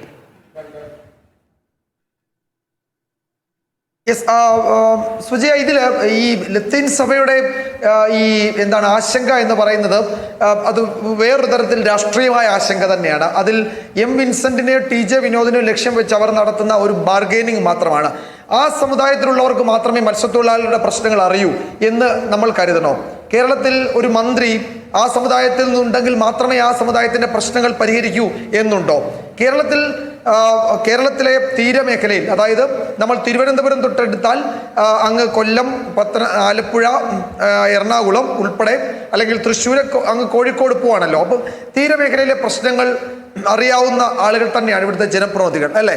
നമ്മളുടെ എല്ലാ ജനപ്രതിനിധികൾക്കും ആ തീരമേഖലയിലെ പ്രശ്നങ്ങൾ അറിയാം. അത് പരിഹരിക്കാൻ ലത്തീൻ സഭയിൽ നിന്ന് ഒരാൾ വന്നാൽ മാത്രമേ കഴിയൂ എന്ന് പറയുന്നത് സഭയുടെ വേറൊരു തരത്തിലുള്ള വിലപേശലാണ്. അതിന് VD സതീശൻ വഴങ്ങി കൊടുക്കുന്നില്ല എന്നത് VD സതീശന്റെ ധീരമായ നിലപാടായിട്ടാണ് ഞാൻ ആവശ്യമില്ല. ഇവിടെ നമ്മളൊക്കെ പറയുന്നല്ലോ, പട്ടികവർഗ വിഭാഗത്തിൽ നിന്ന് എത്ര മന്ത്രിയുണ്ട്? കേരളത്തിലെ ഒരു പ്രബല വിഭാഗമാണല്ലോ. അവരുടെ കാര്യത്തിൽ സംസാരിക്കാൻ ആരെങ്കിലും ഉണ്ടോ? IC ബാലകൃഷ്ണൻ പറഞ്ഞല്ലോ, കേരളത്തിലെ ഗോത്രവിഭാഗങ്ങളുടെ ഇത്രയും ഗോത്രവിഭാഗങ്ങളുണ്ട്, അവരുടെ കാര്യങ്ങൾ അറിയാവുന്ന ഒരാളാണ് ഞാൻ, എന്നെ മന്ത്രിയാക്കണം. എന്തുകൊണ്ടാണ് ഗോത്രവിഭാഗത്തിൽപ്പെട്ട IC ബാലകൃഷ്ണനെ മന്ത്രിയാക്കാതിരുന്നത്? ആ വിഭാഗത്തിന്റെ പ്രശ്നം റെപ്രസെന്റ് ചെയ്യാൻ ആരുമില്ലല്ലോ, ഒരാളുടെ പോലും പേര് പറഞ്ഞു കേട്ടില്ലല്ലോ. ആ വിഭാഗത്തിന് ഒരു പ്രശ്നവും ഇല്ലാത്തത് കൊണ്ടാണോ ഗോത്രവിഭാഗത്തിൽ നിന്ന് ഒരു മന്ത്രി ഉണ്ടാകാതിരുന്നത്? ഇപ്പോൾ ഉമ്മൻചാണ്ടി സർക്കാരിന്റെ കാലത്ത് ജയലക്ഷ്മിയെ മന്ത്രിയാക്കിയെന്ന് പറയുന്നത് ജയലക്ഷ്മി മാത്രമാണ് അവിടെ ഒരു വനിതയായിട്ട് ജയിച്ചു വന്നതുകൊണ്ടാണ്, അല്ലാതെ ആ വിഭാഗത്തെ അങ്ങ് പ്രത്യേകിച്ച് പരിഗണിച്ചതുകൊണ്ടൊന്നുമല്ല. ഏത് കാലത്താണ് കേരളത്തിലെ ഗോത്രവിഭാഗത്തെ ഒരു സർക്കാർ പരിഗണിച്ച് അവരുടെ പ്രശ്നങ്ങളിലേക്ക് ഇറങ്ങിച്ചെന്നിട്ടുള്ളത്? അവരുടെ അവസ്ഥ എന്താണ് ഇപ്പോൾ?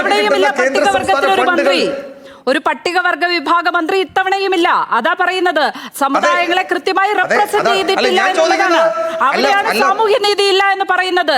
ഇതെല്ലാം കൂടി ചേർത്താണ് മാത്രമല്ല പട്ടികവർഗ വിഭാഗങ്ങളെ ലക്ഷ്മി പറഞ്ഞിരുന്നില്ല, ഇപ്പോഴാണ് കൂട്ടിച്ചേർത്തത്. OR കേളുവിനെ പോലെ ഒരാൾ ഈ മന്ത്രിസഭയിൽ ആരാണുള്ളത്? അതല്ലേ എസ് വിജയകുമാർ ലക്ഷ്മി അദ്ദേഹം ഒന്ന് പിന്നാക്ക വിഭാഗം, പട്ടികവർഗ വിഭാഗം, ഇവരെല്ലാം തഴയപ്പെട്ടിട്ടുണ്ട്. ലക്ഷ്മി വിജയകുമാർ ഒന്ന് പൂർത്തിയാക്കട്ടെ. അതൊന്ന് വിട്ടുപോയി എന്ന് പറഞ്ഞ ഞാൻ പട്ടികവർഗ വിഭാഗത്തിനെതിരാണ് എന്നൊന്നും സ്ഥാപിക്കല്ലേ സുജയ? അങ്ങനെ ലക്ഷ്മി എന്തെല്ലാത്തിനും എതിരെ വേവലാതിപ്പെടുന്നത്? ലക്ഷ്മി ശരിക്കും ആർക്കെങ്കിലും എതിരുണ്ടോ? ഇത്രയും പേടിക്കുന്ന കണ്ടിട്ട് ചോദിച്ചതാ. എനിക്ക് അങ്ങനെ പേടിയുടെ ആവശ്യം. എസ് വിജയകുമാർ തുടർന്നോളൂ. അതിന്റെ ആവശ്യം എന്താ ഇവിടെ? അല്ല ലക്ഷ്മി പത്മ ഇപ്പോൾ പറഞ്ഞ ഈ മുഴുവൻ സമുദായങ്ങളും അവരുടെ ബാർഗെയിനിങ് പവർ എല്ലാ സർക്കാരിന്റെ കാലത്തും കാണിച്ചിട്ടുള്ളതാണ്. ലത്തീൻ സഭ, നാടാർ വിഭാഗമൊക്കെ അവരവരുടെ എണ്ണം പറഞ്ഞ് ചോദിച്ചു വാങ്ങുകയും അവർ ബാർഗെയിനിങ് പവർ ഉപയോഗിക്കുകയും അതിനായി ഇപ്പൊ മുഖ്യമന്ത്രി വി ഡി സതീശൻ അരമനയിൽ പോയല്ലോ. എന്തുകൊണ്ടാണ്? അവരുടെ വിലപേശൽ അത്രത്തോളം പവർഫുൾ ആയതുകൊണ്ടാണ്. ഏതെങ്കിലും ഒരു ഊരിലേക്ക് വി ഡി സതീശൻ പോയിട്ട് നിങ്ങളുടെ ഒരു മന്ത്രി ഇല്ലാത്തതിൽ എനിക്ക് സങ്കടമുണ്ട്, ഞാൻ നിങ്ങളുടെ കാര്യം നോക്കിക്കോളാം എന്ന് പറഞ്ഞു. ശിവഗിരി മഠാധിപതി വന്നപ്പോൾ അവർ സമ്മർദ്ദ ശക്തിയല്ല, പട്ടികവർഗ വിഭാഗങ്ങൾ. ഒന്ന് പൂർത്തിയാക്കിക്കോട്ടെ ലക്ഷ്മി, ഒന്ന് പൂർത്തിയാക്കിക്കോട്ടെ. എസ് വിജയകുമാർ തുടരാം, അങ്ങയുടെ സമയമാണ്. ഇപ്പോ ശിവഗിരി മഠം അവരുടെ എന്താണ് 9 പേര് ജയിച്ചിട്ടുണ്ട്. അതിൽ 4, 5, 6 മന്ത്രിമാർ വേണമെന്ന് പറഞ്ഞു. അതിന് മുഖ്യമന്ത്രി വി ഡി സതീശൻ പറഞ്ഞത് എന്താണ്? ഞാനൊരു ഒന്നാം തരം ശ്രീനാരായണീയനാണ്, അതുകൊണ്ട് ഞാൻ നിങ്ങളുടെ എല്ലാം കാര്യം നോക്കിക്കോളാം എന്നാണ് പറഞ്ഞത്. അപ്പോൾ ഞാൻ ചോദിക്കുന്നത്, വി ഡി സതീശൻ എന്തുകൊണ്ട് കേരളത്തിലെ ഗോത്ര വിഭാഗങ്ങളുടെ റെപ്രസെന്റേഷൻ ഞാൻ നിങ്ങളുടെ ആളാണ്, ഞാൻ നോക്കിക്കൊള്ളാമെന്ന് പറയാം. ഇടമലക്കുടി ഒരു ഗോത്ര പഞ്ചായത്ത് ഉണ്ടല്ലോ, എന്താണ് അവിടുത്തെ അവസ്ഥ? അവിടേക്ക് കൊണ്ടുപോയി അരി എവിടെ പോയി? അവിടേക്ക് കൊണ്ടുപോയി അരി എത്ര, 1, 2 അല്ല, 10 കണക്കിന് അരി എവിടെ പോയി? നമ്മൾ ആ അരി എവിടെ പോയെന്ന് കണ്ടിട്ടില്ല. തെരഞ്ഞെടുപ്പിന്റെ റിസൾട്ട് വന്ന ശേഷം നമ്മൾ കണ്ടതാണ് അവിടേക്ക് വിതരണത്തിന് പോയി അരി എവിടെ പോയി എന്നത്. കേരളത്തിലെ ഗോത്ര വിഭാഗങ്ങൾക്കുള്ള കേന്ദ്ര സംസ്ഥാന ഫണ്ടുകൾ എവിടേക്കാണ് പോയുന്നത്? അട്ടപ്പാടിയിലെ മരിക്കുന്ന കുഞ്ഞുങ്ങളുടെ രോദനം ഈ സർക്കാർ കേൾക്കുന്നുണ്ടോ? അവിടെ അവസ്ഥ എന്താണ്? അതിനെപ്പറ്റി എന്തെങ്കിലും ഒരു ചർച്ച നടക്കുന്നുണ്ടോ? അവർക്കൊരു പ്രോതി ഉണ്ടോ ഈ ക്യാബിനറ്റിൽ? അപ്പൊ അവരെ ഒന്നും ആരും പരിഗണിക്കേണ്ട. ഈ പറയുന്ന ലത്തീൻ സഭ, ഇപ്പൊ മത്സ്യത്തൊഴിലാളികളുടെ പ്രശ്നം പരിഹരിക്കാൻ ലത്തീൻ സഭയ്ക്ക് മാത്രമൊന്നുമല്ല അതിന്റെ അതോറിറ്റി ഉള്ളത്. അത് ആ സഭ തന്നെ വേണമെന്നൊന്നും. ഞാൻ ഒരു കാര്യം ചോദിച്ചോട്ടെ, എസ് വിജയകുമാർ.